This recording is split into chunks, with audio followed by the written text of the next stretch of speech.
That was the record before us, and here we are, pre-recorded, because we did this a few weeks ago, because we're not here at the moment, are we? We're away in that. I'm Ricky Gervais, with me Stephen Merchant. Hello there. And Karl Pilkington.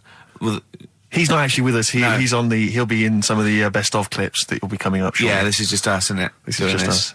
We did this, when did we do this, Rick? A couple of weeks back. Hold on, what is it? It's the 27th today. Yeah, I enjoyed Christmas. I loved Christmas. I love Christmas. I had a great time. What did you get?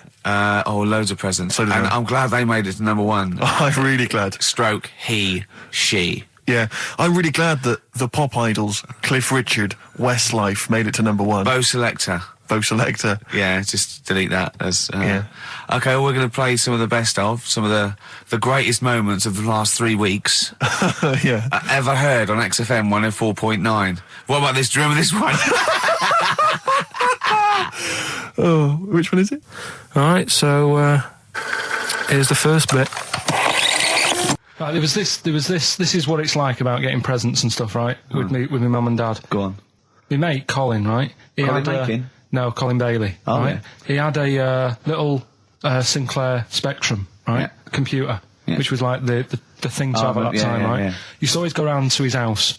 The deal was Not the one you had to play through the window because you weren't allowed. No, that's another lad. Oh, right? yeah. This is a different lad, and the deal was he came to our house and my mum gave him a pie, and then I'd go round to his and I'd stay there for a few hours playing, Hungry Horace and stuff like that on it. Sure. Right? Now, my mum and dad knew that I really wanted one of these computers, right? So I waited about a year. Came round to Christmas Day. I thought, I reckon might have one. Turned out they bought me the wrong one. They bought me a ZX81 instead of a Spectrum, right? And Christmas Day, I'm there trying to load the games up. It's not working. I'm thinking, what's wrong, right? And the thing with me, when I was a kid, I used to get quite sort of agitated. This is the moment. Right? I found out that it needed a RAM pack to make it work, right? Looking in the thing and it's saying, and make sure you put your RAM pack in the back. And I was like, oh, where's the RAM pack? And my dad's going, I don't know, I've got you the main bit. That's it. So I was that wound up, I just was sick, right? Just sick. I didn't feel sick or anything, I just was like, oh God. Went to the sink, just sick. Because I was that on edge about it. I said, come on, we've got to get one. And my dad's like, Tandy's shut. We're not gonna get anything today. Ruined again, Christmas Day. That was after the year when my train set got blown up by our kid. The following year, no RAM pack. And now you ask me why don't I get good presents? He's scarred. He just I'm gonna die. Honestly, I'm gonna die. He's just screaming sick. Yeah. There's no RAM pack. Did you get to the bottom of it? Why wasn't there a RAM pack? You have to buy them separate. Oh, It's one of them okay. cons. What do you mean I can't play Frogger? Oh no. So, wasn't there another incident when you threw up? Spontaneously threw up? Oh. Through sheer anxiety? I do get it. It's not so much now because I've relaxed a bit, but as a kid I used to be quite on edge all the time with certain things. Do you think that's what happened to your The cat wind. that kept being sick? That it didn't get the food it wanted, and it just threw up? Do you remember that? Yeah. God, so they shaved it.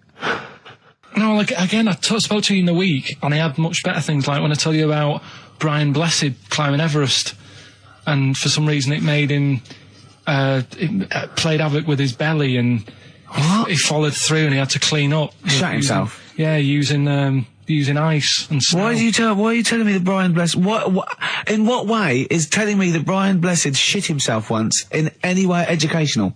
Because I was saying how he was climbing Everest, right? Right. I give it to him, he's an actor and that, but he gave that a go. Yeah. Right? It played... What's the point of that, you'd say, wouldn't you? You'd say, God, he's So he's alright. Me doing a boxing match for no reason is rubbish, but him climbing Everest and shitting himself... Yeah, he did that. It's commendable. Right, and he's only going to, go and do it again. He's going to climb it again. Yeah, but he might not shit himself this time. Yeah, but what's the point in going? Nothing's changed up there.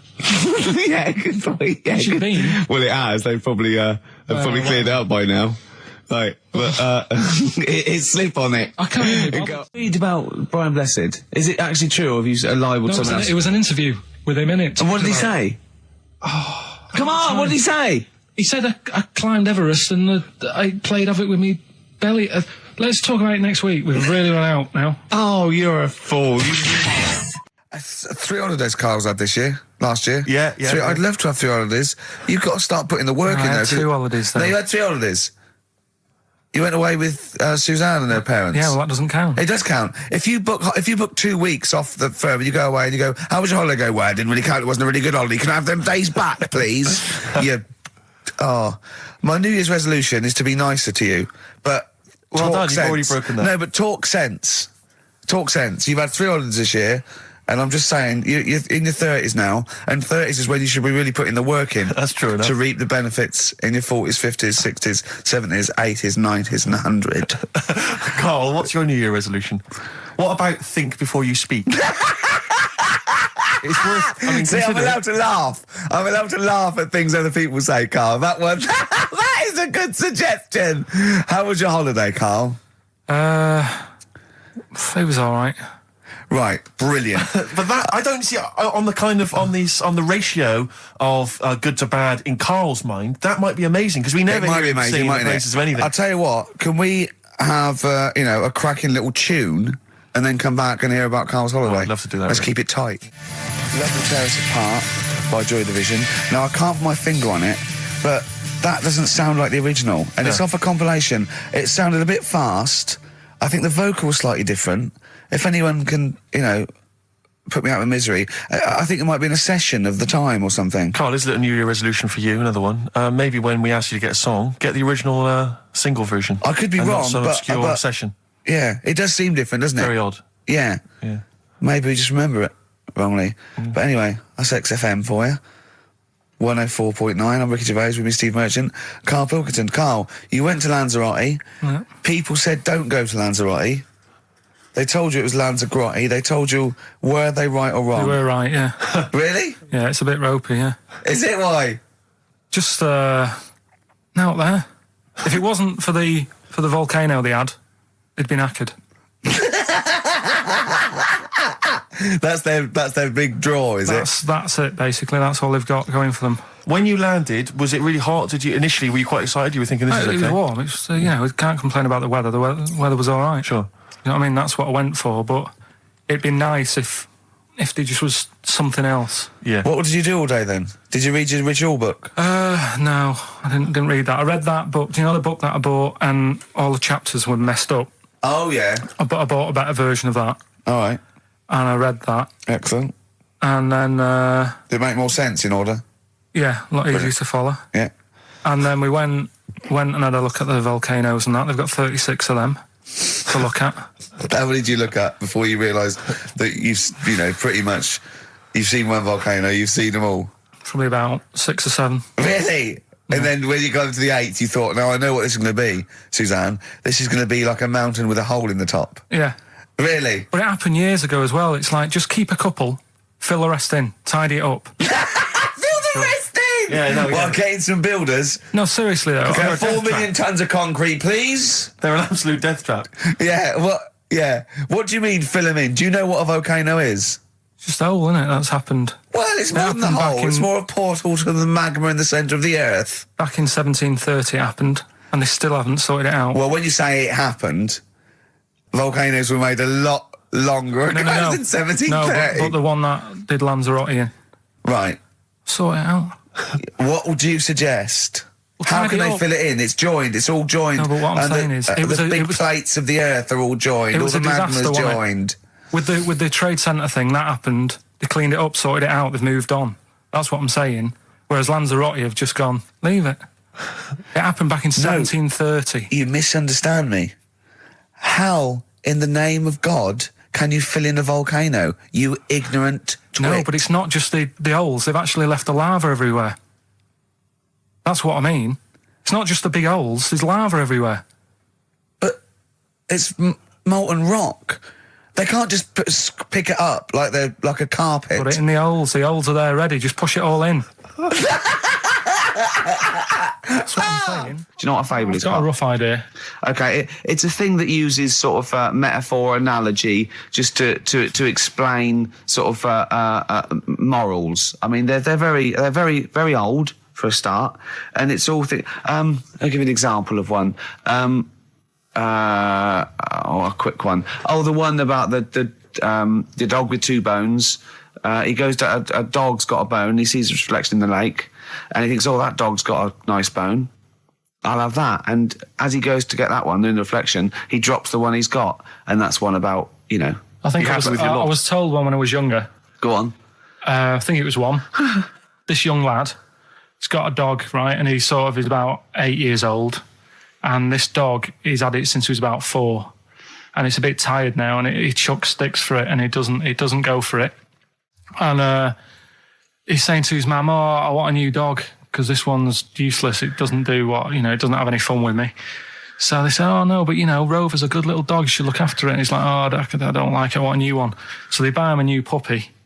And it's running around, yapping about, and he's loving it, and he's playing around with it in the grass. And then one day he goes to the park and he's messing about and rolling about with it, and he falls into the lake, right? And the little puppy's like yapping at him, and he's going, help me, little dog's yapping. And then the old dog comes and gets his collar, and it pulls him out of the lake, and he goes, "Oh God, you know, why did I forget about you? You're the better dog." And he loved that one again rather than the puppy. I got a feeling that was Lassie. Well, yeah, that was an episode of Lassie. What's the moral? What's the moral there, Carl? What's that telling? What's that explaining through analogy? Sort of, don't forget the old. Look after old people. I remember there was one I heard once about a young boy who got trapped in a lake inside a cage. But he loved his trainers so much. He wasn't going to get them wet. But even though he had to get out there, and even though he thought that was the important thing because it's material value, he actually drowned, and the trainers were no good to him then. That was Bowie and Waterloo Sunset. Love that. Love the original. Love Bowie. Bowie was my gig of the year. These are my singles of the year. These are our clips of the year. I'm Ricky Gervais, with me Stephen Merchant. We're just picking some lovely little bits and pieces. Do you remember when we talked about this?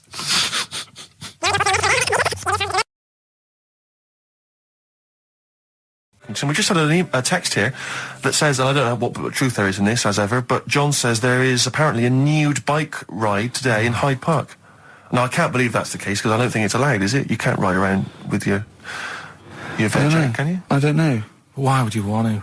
Well, good point. On a bike. On a bike, I like the fact that that's what disgusts him.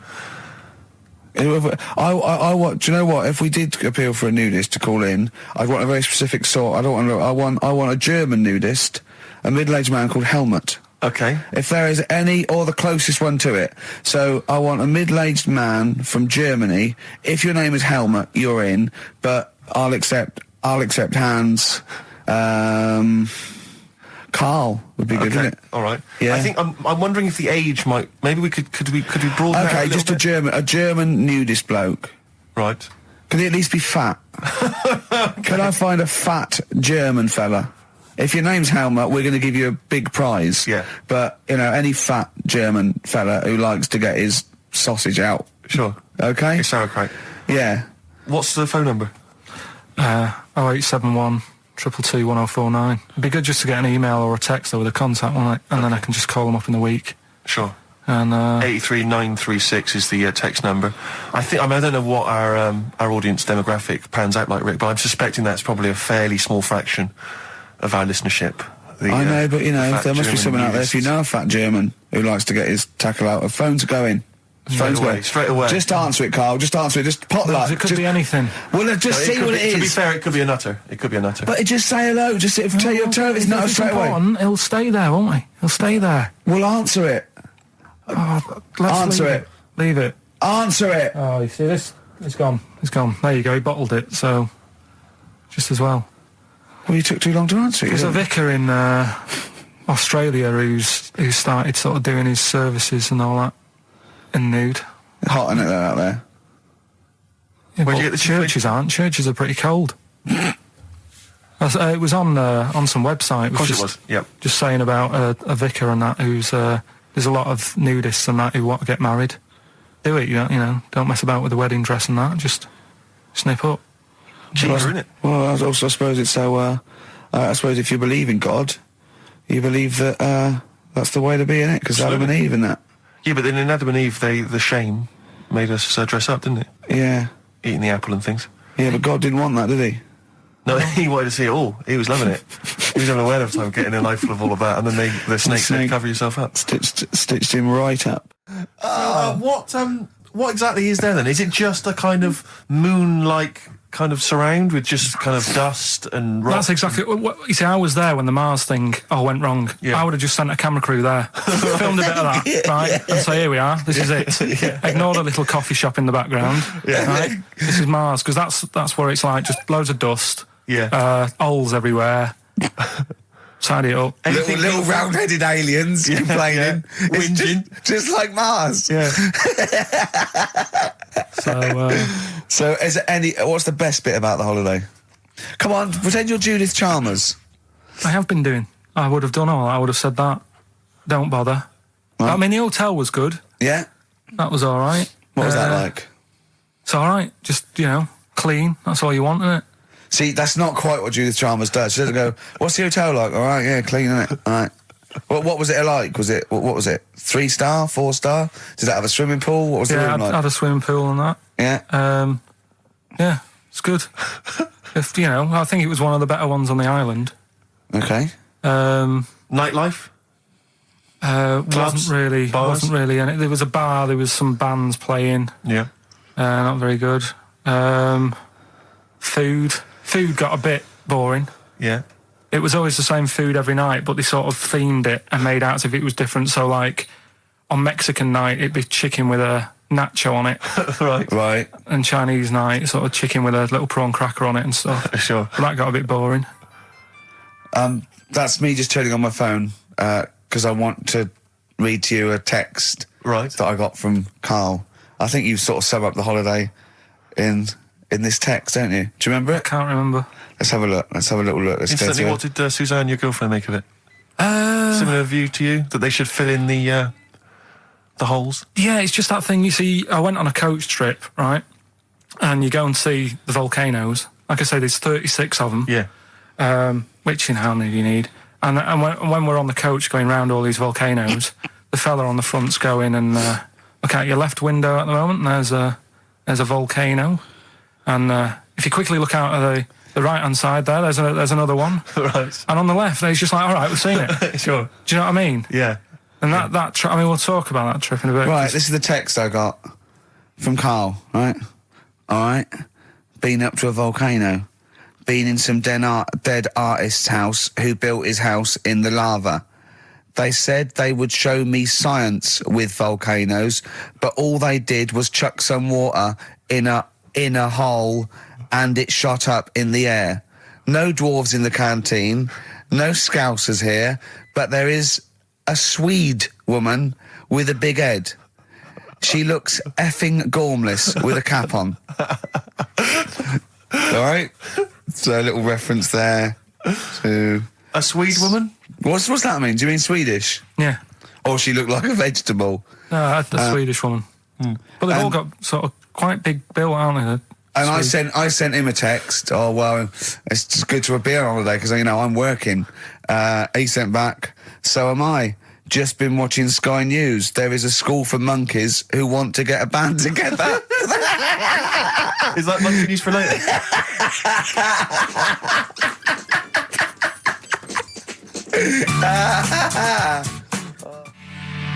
Oh My Corazon by Tim Burgess. I can't get enough of that. I love that chorus. On XFM 104.9. Ricky Gervais, Steve Merchant and little Karl Pilkington. But it was a nice holiday. Yeah, it's all right. It's just, I went there to relax and that. Exactly. Did a little bit of that. Trying to think of some new, features and stuff. Sure, always working. 3 holidays a year, Jesus. Oh, well, not really 3. Oh, 2. It's all one big sort of like work thing to me and Steve. 2 holidays, isn't it? Work hard, you need the holidays. So, yeah, the things that annoyed me was like, you get bored, sat around the pool after a couple of days. I'd read my book. Yeah. There wasn't much going on the Not even any crabs to throw sand at, was there? No crabs or anything. They wouldn't bother with Lanzarote, right? So decided to go on a little trip. That's when I saw the volcanoes and that, 36 of them. So we go on the trip, and the thing that annoys me, it does happen every holiday that you go on. If you go on a sort of a package thing, they have these trips, right? And you pay about 40-odd quid, and they give you some wine, so it make it feel like you're getting your money's worth. But how many of these trips have you been on then? Loads. 24, probably about 12. More holidays than I've had. Go on. I'll. Yeah, So go on. anyway, so you're on the coach, right? And they take you for the volcanoes. They took us in the middle of nowhere. Yeah. Right. There's nothing else round there. Sure. It's like I say, it's like Mars, but with holes in the ground. Yeah. Right. And they sort of drop you off, and they go, right, everybody, see you back here in an hour. There's loads of volcanoes for you to look at, and a coffee shop over there. And you know for a fact, right, you don't need an hour there. You could just say, well, just keep the engine running because I'll have a look in this hole, we'll get back on, give us 5 minutes. Don't need an hour. Absolutely. But you know that they've got something going It's a with it. backhander, definitely. What, with the coffee shop? Definitely. Yeah, they go there and they get everyone to have an ice cream and a coffee, and they sit down, have a fag, talking to the bloke. Yeah, and it's like cousin. Yeah. Have you How ever- much was the coffee?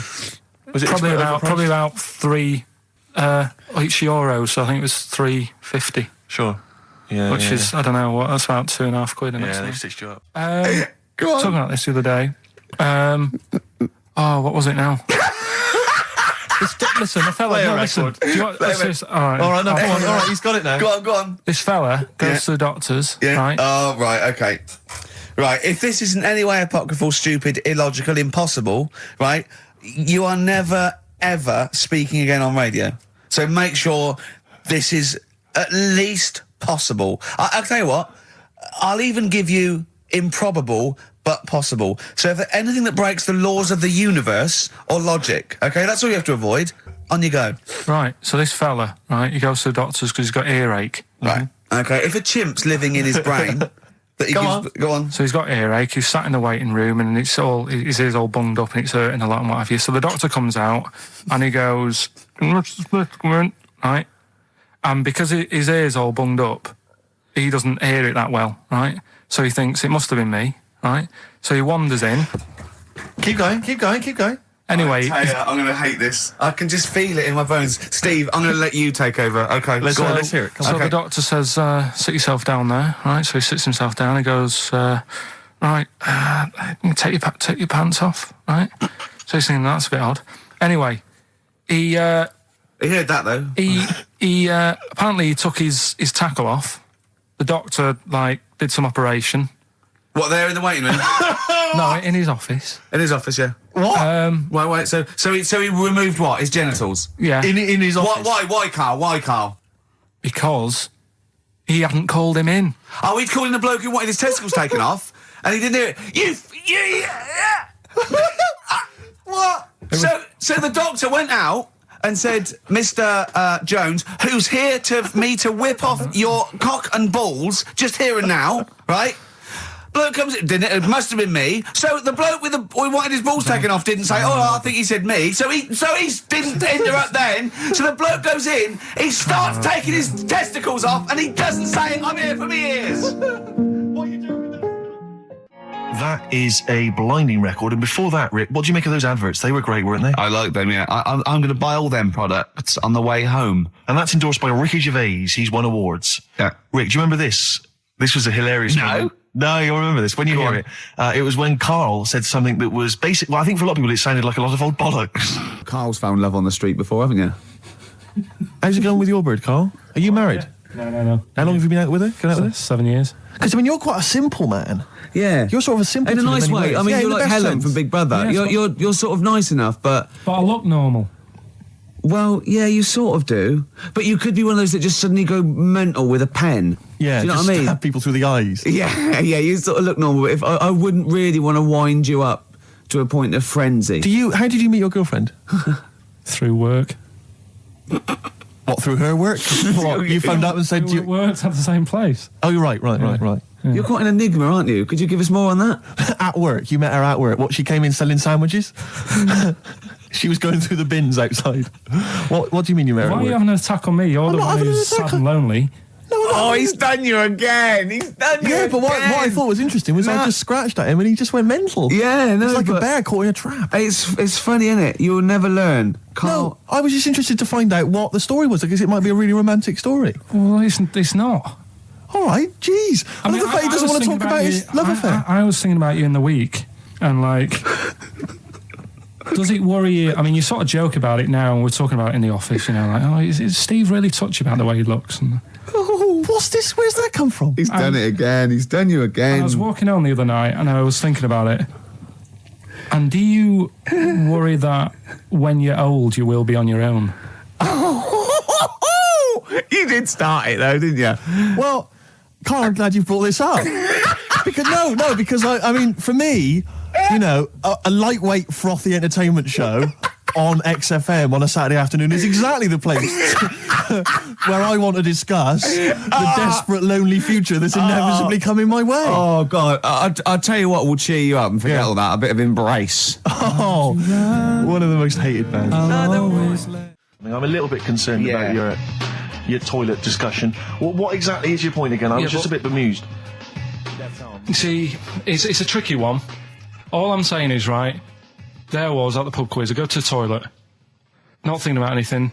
I try to go, right, there's a little gay fella next to me. I love this little gay fella. Now, the weird thing is, there's nothing stopping him having a little glance, right, because he's allowed in the fella's toilet. Yeah. Now, I'm not allowed to go into the woman's toilet and have a little look round. Right. So all I'm saying is, should they have another toilet area? What, for gay people? Yeah. And so this would be gay men and lesbians? Uh, Is that going to complicate things? Well, I mean, I can only assume. I mean, to what point? I'll ask you a question, right? If you're intimidated, that's a shame. But you know, most gay men aren't looking at you're a knob. You know that. What do you mean? I can only say that 99.9% of gay men who use a urinal standing next to what they assume is a heterosexual man aren't looking at his knob. What they're doing then? They're emptying their bladder. No, but the thing is, I can't talk. You're saying like, you know, about would you have one toilet for lesbian women and gay fellas, right? What does that mean? Would it be mixed? Would it just be? Would it have a man on one? That's heterosexual man. One little picture of a woman on the other, and then what? What would the little icon be? A man and a woman? A man and a woman. Just having a chat? Yeah.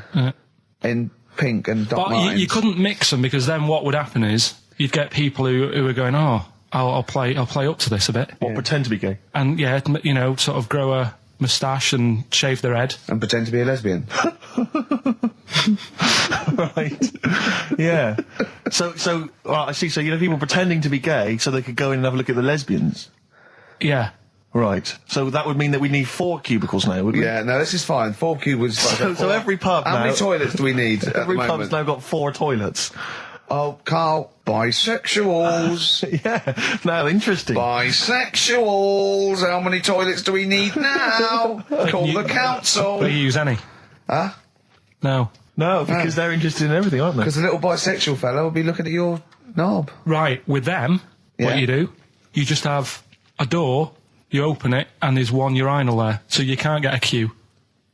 They have to sort of wait. I just thought that, well, why can't there just be a thing between the urinals, so no one can look at anyone else's knob? Wait a minute. Just to go back to Ricky's point, what stops, even if we've got the toilet for gay men, what stops the gay men who want to have a look at your willy going in the regular toilet and pretending that they're straight? Most men don't wear gay across their head. Exactly. They don't have a tattoo. There's no branding yet in the British House where they have to declare. So we're going to have to expand this. So we've all got to carry identity Do you know cards. you can see a gay, can you? Coming a mile off.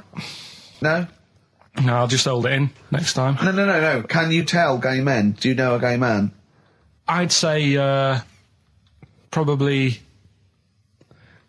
if you did if you lined some people up and said point them out, I reckon I'd get. But hold on, we're not talking about people dressed in leather with the arse cut out and an handlebar moustache. Yeah. We're talking about the everyday non-seen. Of course. Yeah, but I mean, suppose I put you in a room and there was 10 naked men, right? Yeah. And there's 5 gay men and 5 hetero. Could you walk along that line looking at those gay... Am I naked? No, you don't have to be naked. Why would you have to be naked? To catch them out. Play a record! How would you catch them out? get excited. Don't go into it. Don't go into it. Don't go into it. Play record. Ooh, those boys can rock there. That's the Guns with All Their Roses and Sweet Child of Mine. On XFM 104.9. I enjoyed that. Yeah. That was good. It rocks. I hope the audience was playing it loud like us. Yeah. Ricky Gervais, Steve Merchant, Karl Pilkington. Well, look at him yawning. How rude is that? Carl, what's wrong with you, man? Have you been up late? A little bit. Girlfriend was away, wasn't she, yesterday? Yeah, I always have a problem with that. I always have, because you don't go to bed, do you, early? Do you know what I mean? You sort of think, I just always find that thing that if, you know, you're used to living with someone, one of you will go, let's go to bed, then you'll go, all right. But when you're on your own, you go, You just forget to go to bed. I just stay up. Okay, stop eating now, Carl. You've ate all the food. That's just a plate. All right. Okay. Yeah. No, I stayed up and watched, there was a thing on about Dracula. Right. What, Dracula? And I found a flaw in it. Go on. Not the fact that he's the living dead and and drinks blood to stay alive and he doesn't reflect And he can in turn into a mirrors. bat. Well, And you can go on. the mirror thing, you can't look in mirrors, can he? Well, he can look in mirrors, but he can't see himself in a mirror. Yeah. That still doesn't work.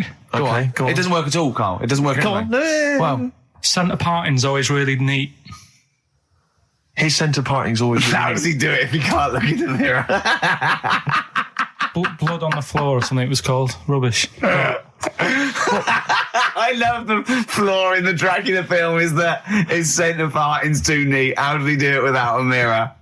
Oh. Was it a documentary about Dracula? No, Yeah, there was the real it's Dracula. The real called- Dracula. Yeah, the real Dracula, the It's true just a story. film. It had blood on the floor or something. It's called. Yeah. It's rubbish. We had a little lunch yesterday, didn't we? We did indeed. That was a nightmare. Yeah, I we hate would- going out with you two. I was explaining to Carl, right? I like to excite Carl's imagination, right? And if it involves chimps or monkeys, all the better. Brains he likes, parts of the body, deformity. You know, I know where to, you know, what buttons to push.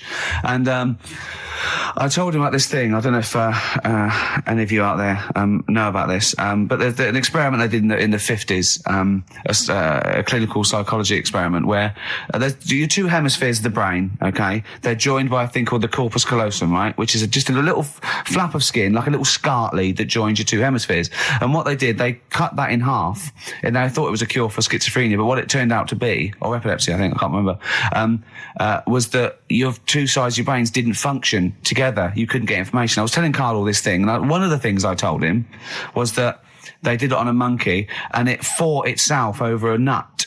Like its right arm was connected, you know, by its left lobe of the brain, and it was fighting over itself. And Carl went, instead of like thinking this is amazing experiment, he went, would it have been happy if you'd given it two nuts? Yeah, I know.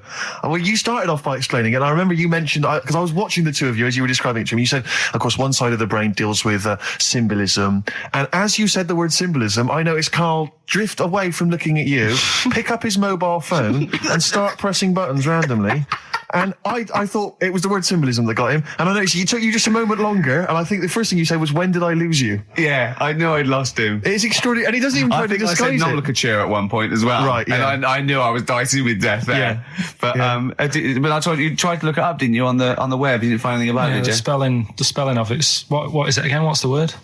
Corpus callosum. Yeah, so I couldn't do it. No, it's no point. Yeah. Don't bother. Give up. Don't bother. Give up. So if anyone knows any interesting facts about that I don't know. But yours hasn't been cut in half, has it, Carl? That would, again, might explain something. I'll tell you what we will be talking about later.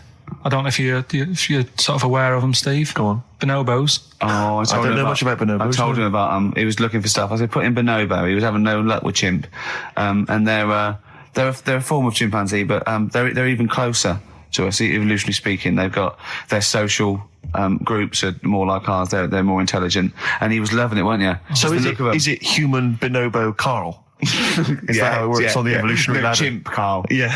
Yeah. Talking about them. So we're talking about bonobos. You're excited about that? Yeah, That's yeah. Coming up in Monkey News? No, I think it's a bit of a monkey bonus. Placebo, Bitter End on XFM 104.9. This is pre-recorded. We recorded this a couple of weeks ago, before Christmas. Hope you had a great Christmas. If you didn't, not our fault, really, is it? Nothing to do with us. Wouldn't have thought we'd have. We're aware of the time because we've got plenty of cash now, thanks to a lot of you who probably bought the Office DVD. Yeah. Probably got And that if you in stock haven't yet, and you've maybe got vouchers or money, still available. Still there in the shops. Still available. You can still make it the best-selling DVD of all time. Please. Please do. Yeah. Please do. I'll tell you what you want to hear, though, before you make your mind up. I'll tell you what, if you like this next clip, go and buy the Office DVD. I think you will. It's a brilliant clip. It's the one where we talk about, well, it is self-explanatory. Yeah. We went. It was a great day, wasn't it? Brilliant round of golf, absolutely brilliant. Such a beautiful place in Stoke Poges, it's like a really posh place. And are you a good golf player? Well, we'll get to that. Oh, okay. Wow, he bought the shoes especially for it. Oh, I'd love to have seen him in those little shoes. I know, and they were no good because they were metal spikes. We had to change them. He was annoyed straight away. He spent over £22 on these golf shoes. We hired a buggy that was brilliant fun. I was bombing along, wasn't I? I don't drive, but it was great on that buggy. Well, you've been on a buggy with me and you were a bit scared. Yeah. What I nearly killed us once. I was just taking banks and things, but you don't see sort of bunkers, and he'd scream, go, stop! And he'd put his foot down the brake, and then I reversed. At one point, he sort of did a handbrake turn next to the lake, and then we had to reverse, right? And you know, you just flick a switch and put your foot down. He did that without looking. I looked behind, there's a big oak tree there. He screams, watch the tree, right? So Dukes of Hazzard. And I kept jumping in and leaving him behind because I had to go to my ball. Because anyway, the first shot, I got on my driver. I honestly did one of the best shots I've ever done. It went straight down. It was great. I thought, phew, got away with that because it's always the first one because it's a clubhouse and you want to look good. Yeah. So. He tees up, and I've been saying, buy some balls. He just got 6 balls. I was going, what if you lose me? I won't lose 6 balls, right? He tees up, right? Whacks it. It goes miles, like right angles, straight into these the woods, right? He turns around, he goes, go and buy some more balls. So I'm laughing because it's like impolite to laugh, but he broke the ice for me, and I was falling around. And then his second shot, I go, you know, you're off a 3 now. If you take another shot, he went, oh, right. So it's his third shot. He puts the ball down. He hits the ground before it and misses the ball altogether. And I was on my back, wasn't I? Unbelievable. Actually rolling about on his back. And we were terrible. I went round 107. He went round in like 119 or something. Sure. It was just rubbish. How long did it take? 5 hours. Of course. And there was no one around, luckily. But it was fantastic. So then we go and have our meal. What annoys me, I said, right, I'll go for a run. He went, I'll have a bath. I said, I'll see you at 7:45.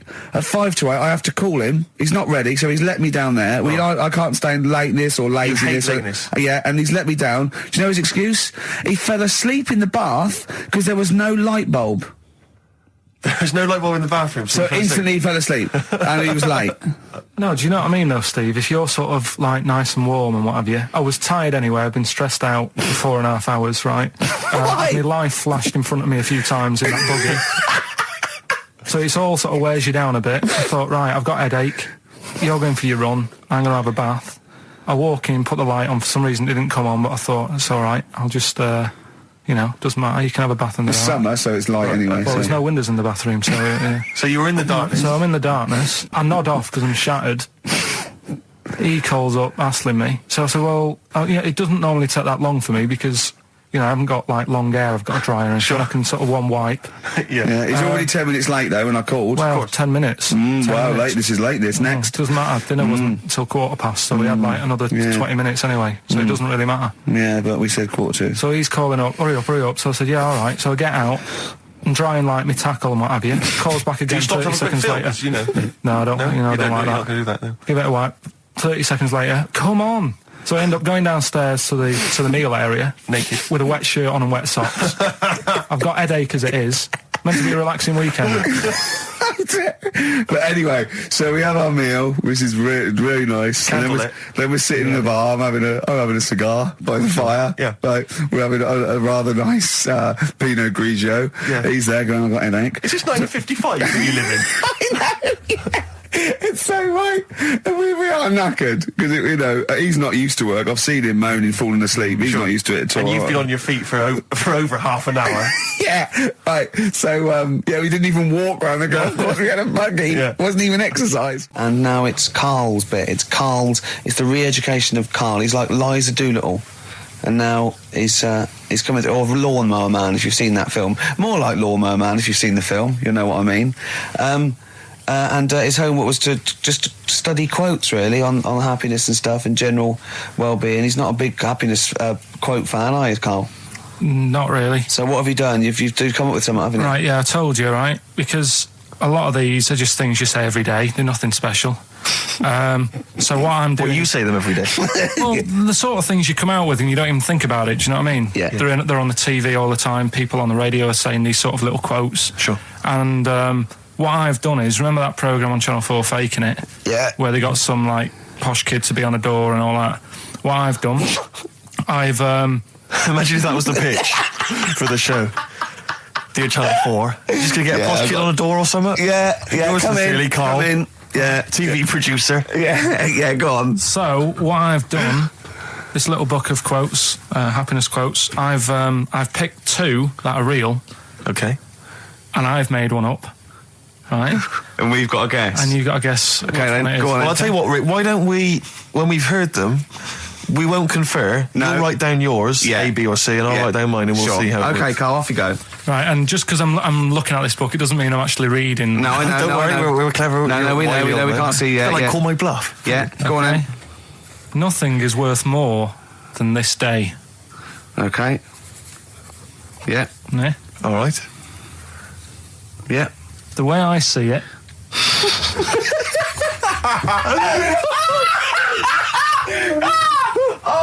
Oh God! My head's gonna burst. No, hang on. My head's gonna burst. No, Hang on. this might not be Karl's. Oh, it might not be. How do you know I haven't tweaked them a little bit? Yeah, good Okay, point. fair Good enough. point. No, good point. The way I see it, if you want the rainbow, you got to put up with the rain.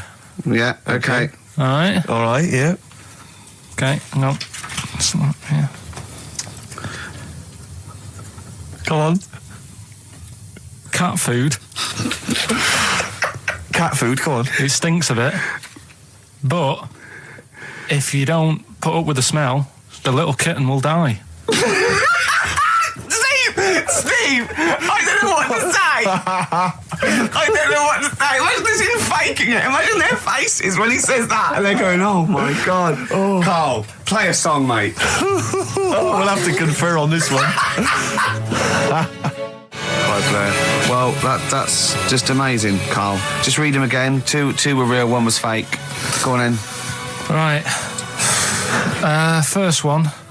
Nothing is worth more than this day. Excellent. Next one. What does that mean? Well, cherish now, cherish your time. Okay. Because you can't get it back, and That's the way I saw it. Carpe diem, whatever it is, seize the day and all that. Okay. If you want the rainbow, you've got to put up with the rain. Yeah, of course. Yeah, rough with the smooth. It's not all plain sailing, but rainbow's beautiful, but it comes because of the rain, which you might not like. So make the most of everything, and good. Cat food doesn't smell good, but if you don't put up with it, then the little kitten will die. Right, now, Karl, that is a good effort. Now, that one's yours. I mean, obviously, right?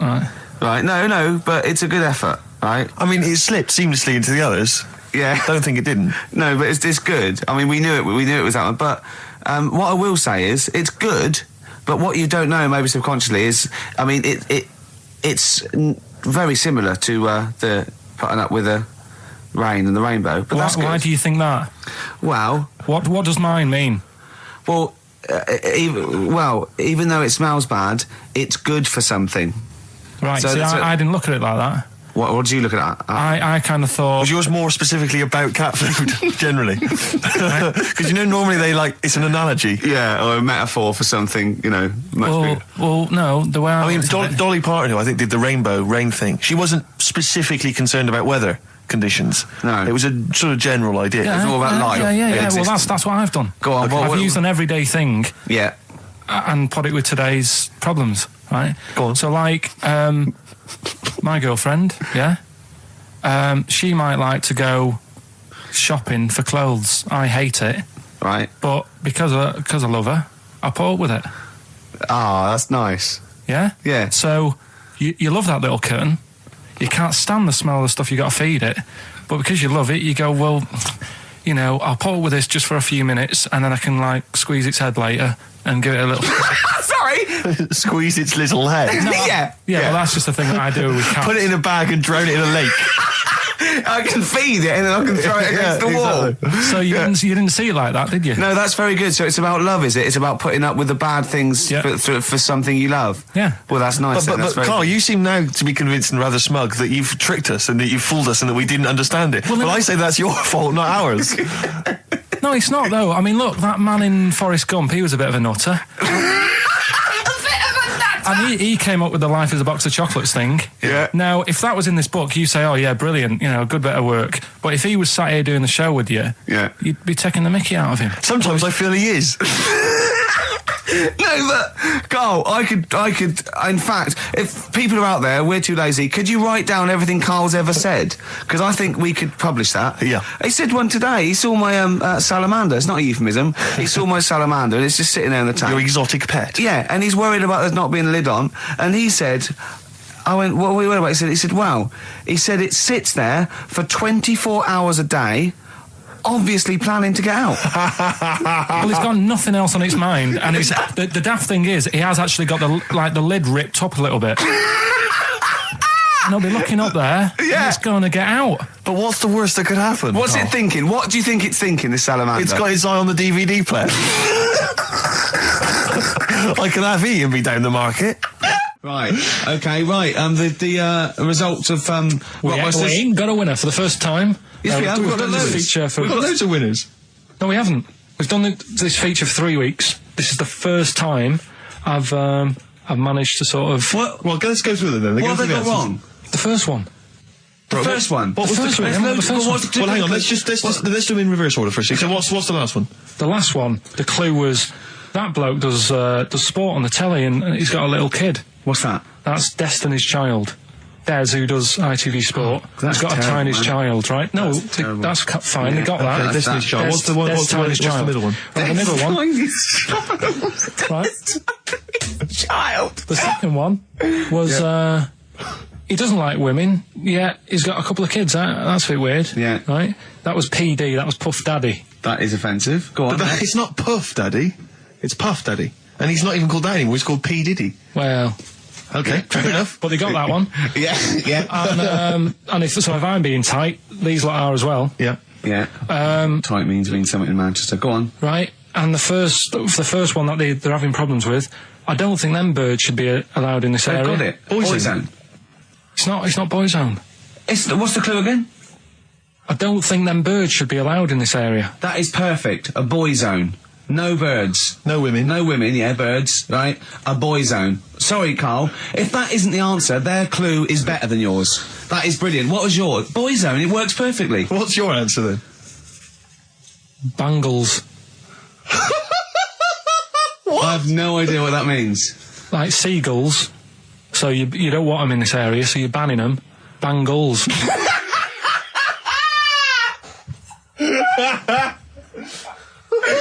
Oh! Well, give it to Boyzone, because Boyzone's better. Don't use birds being allowed in this area, it's a Boyzone. I think we should have a rollover. Carl beat them. Carl beat them. You have to use his logic, surely. But theirs works. You can't do what am I thinking. No, that's not what I'm thinking. It perfectly. It works perfectly. I think you've got to give it to the ones that got the Boyzone.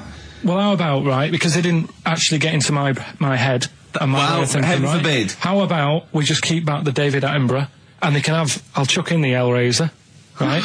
Okay. And Blondie album and the Madness one. Yeah, okay, pick a winner at random. Pick a winner, Steve. I'm going to give it to Paul Sloman, who got those answers, and he also says, P.S. Carl, you're a moron. So I'm giving that to Paul, and good luck to him. Right, well, he's got a crazy night tonight. If we can rush these over to him, he's got a cracking Saturday night. Well, if I'm a moron, I might get your address wrong when I send them to you. Ooh. Coming right back at you, Paul. Yes. Right. Looking forward to Christmas? Loving it. I'm always a big fan of Christmas, actually. Yeah, no, I'm not a bah humbug type. It's not far now, is it? It's this month now. Is it? Are we in December? Is it the 1st? Yeah. Jeez. Yeah. Jeez. Jesus. Yeah. Brilliant. I was quite excited because this week I think it was this week in the papers, The Sun, and I think all the other papers actually, had the first of the kind of giveaway TV supplements that comes out listing all the shows that are on. But what about when they bring them out this early, is you open it and it's like, you think, I want to see what films are on and stuff, and you go through it, and it just, about half of the listings are to be confirmed. To be confirmed. It's an utter waste of time. Yeah. And it's like, who is planning their film and TV watching this early? Yeah. It's a little bit early to be worrying about 3 weeks in advance going, but I better not make any... Well, unless it's like an amazing thing on telly. Or are you coming to a party? We got one Friday 29th. I don't know, I'm going to watch something on the TV. There's a good film. What is it? Not been confirmed yet. It's to be confirmed, but I can just, say I won't be at the party. Yeah. Yeah. It's strange. But I remember when I was little, my sister used to work in W.H. Smith's, and she used to come home like every Thursday. She'd been paid, big bag of sweets for me, and the TV Times.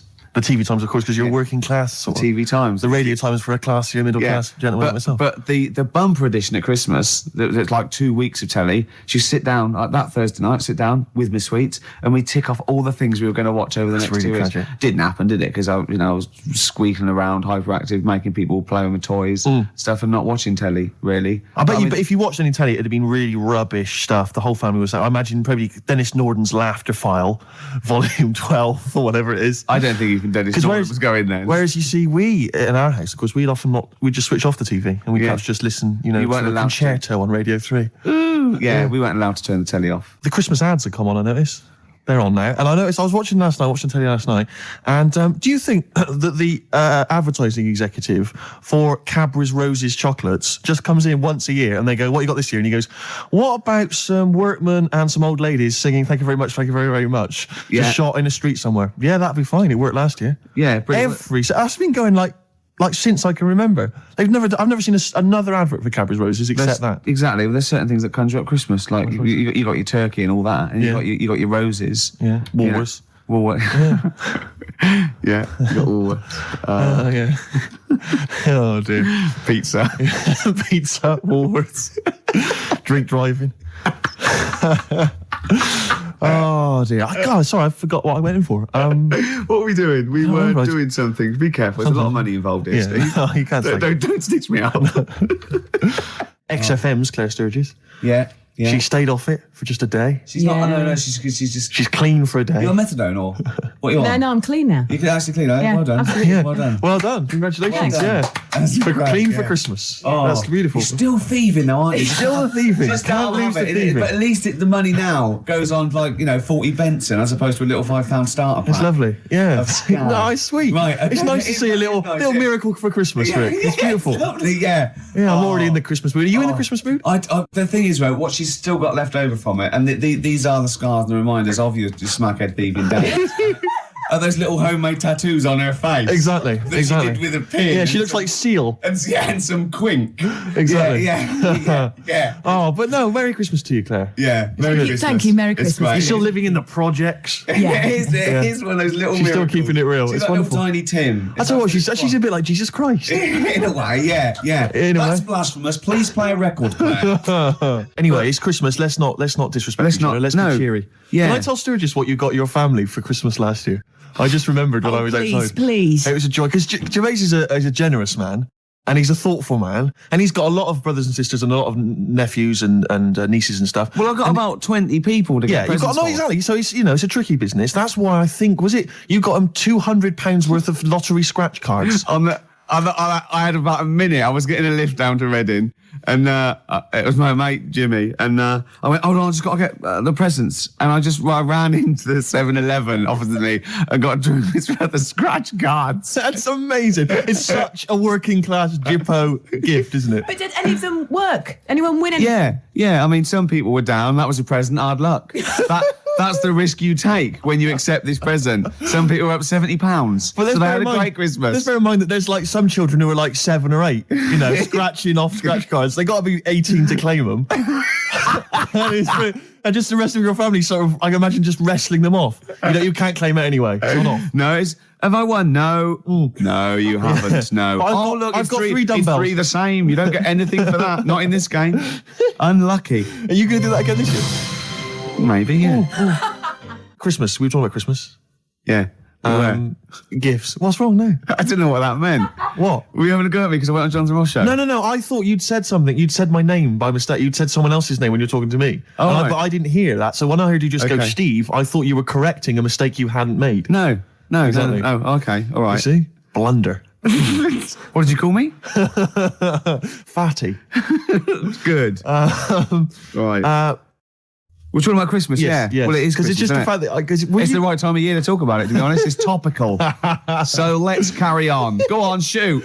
Well, I just wondered if your Christmas gift buying had always been as thoughtful as it is. Recent years. Oh, well, no, that was actually, even though it was thought pretty lazy and thoughtless, it was quite generous in a sense, Yes. financially. But I remember, God. Now, even though I sort of come from a working class family, my dad was, a labourer, and my mum was like a housewife, but I was spoiled at Christmas. I didn't have like pocket money or gifts and that, but she'd get out of a catalogue and pay for it the rest of the year. So I did have great presents. Yeah. And because I had older brothers and sisters, they were earning, so I had good presents. And it was okay for me to, give them nothing or do a card or something rubbish. But then I remember one year when I just suddenly realised I was too old to be doing this. It was like, in Jaws when it pulls focus. Yeah, and you go, oh my God. And I just realised that's the worst present you've ever... I think it was about 12 or 13. And I remember it now. My sister had got me a Cat Stevens album. Great. I think a birdhouse and like a quiz book or something. Yeah. And it was my turn to give her a present. And it was a bottle of shampoo that I'd found in the bathroom and wrapped up.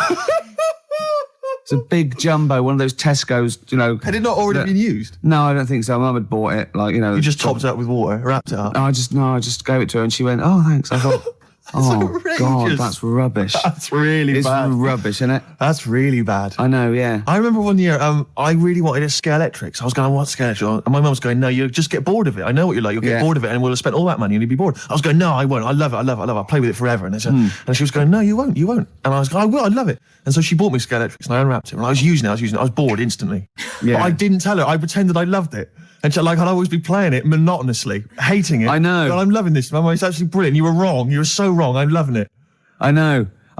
Things with Scale Electrics, I think it was great at the time, but I think it was an XFM party actually years ago when they got Scale Electrics and like loads of us think, oh yeah, I used to love it. Rubbish. Yeah, really rubbish. It's tiny. Yeah. It's about 2 foot long. Yeah. You go, put it back on, Yeah. Dave. Yeah. There Exactly. you go. Oh, can you put it back on? Exactly. But you want it to at least kind of change into a robot or kind of come off and just drive around the Of course, these days it's all virtual, Steve. That's true Isn't enough. it? In your mind. Well, we all take a pill, don't we, Rick? And then we're in some kind of fantasy world. I am Ayrton Senna for a little while. What about those bloody computer games? No one's reading a book God. anymore, are Mummy, they? What's a tree? Download. Well, I'll tell you what. I'm going to play a song now. I think I've dissed U2 for about 15 years, but I got them wrong, and I'm going to play a lovely track off the latest album. It's the last track on the album, Ground Beneath Her Feet. It's from All You Can't Leave Behind. Beautiful. And I think it's one of their greatest works. Steve Taylor, the man with the knowledge. Come in. Hey. All right. Christmas to It's like Steve Wright and his posse. All right, Merry Christmas. Hi. Hi. Are you So a great... tell us, are you a great ladies man? Were you a great ladies man before you were married? Not something I talk about. I'm married now. Because he's sort of like got a little shaved head and he's got a beard and it's exactly the same colour, sort of ginger hair. He looks like a tennis ball. It's just hair, exactly the same length, all over his face. There's no reason for me to come in, was there? The abuse was happening without me here. Yeah, I know. And now I've come in, you just continue it. But say hello, so it's with your blessing and I think we're nice. Say Merry Christmas. Hi, Merry Christmas, all listeners. See, you're on at 5 o'clock, aren't you?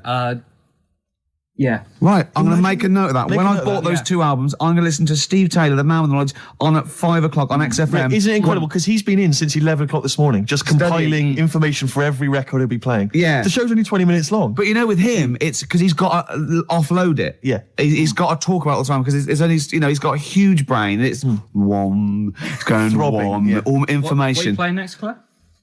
You bored? Sorry, were we boring you two? Oh, was this that list? Isn't that cute? Yeah. So can you tell us about Star Sailor? What do you know about some interesting facts about Star Come on, Sailor? into the microphone, into the micropole that goes down the loudy box and out to the radiograph in the homes all around England. They're rubbish. Thank you. Steve Taylor, controversial view. Still, he has bred people. Stereophonics and the theme tune to BBC Two's The Office, handbags and glad rags. Absolutely. So I think we should be playing Christmas songs as well, though. Because Merry Christmas know if War I is like over. A great. Is it really? What? The theme tune to The Office. I think it meant is war really over? It is. Thanks, John. Yeah. It is. Yeah. Yeah, it is, yeah. That's there. To be fair, Rod Stewart did it first. Yeah, and we don't use the stereophonics version. Oh, No, right, or okay. the Rod Stewart version. Thank you. Too expensive. Exactly, costs a fortune. Had to re-record it. Yep. Or little known facts. Yeah, You should save that for the DVD. Or Steve Taylor would have blown it anyway, Yeah, exactly. wouldn't he? To come on with the knowledge and told him everything.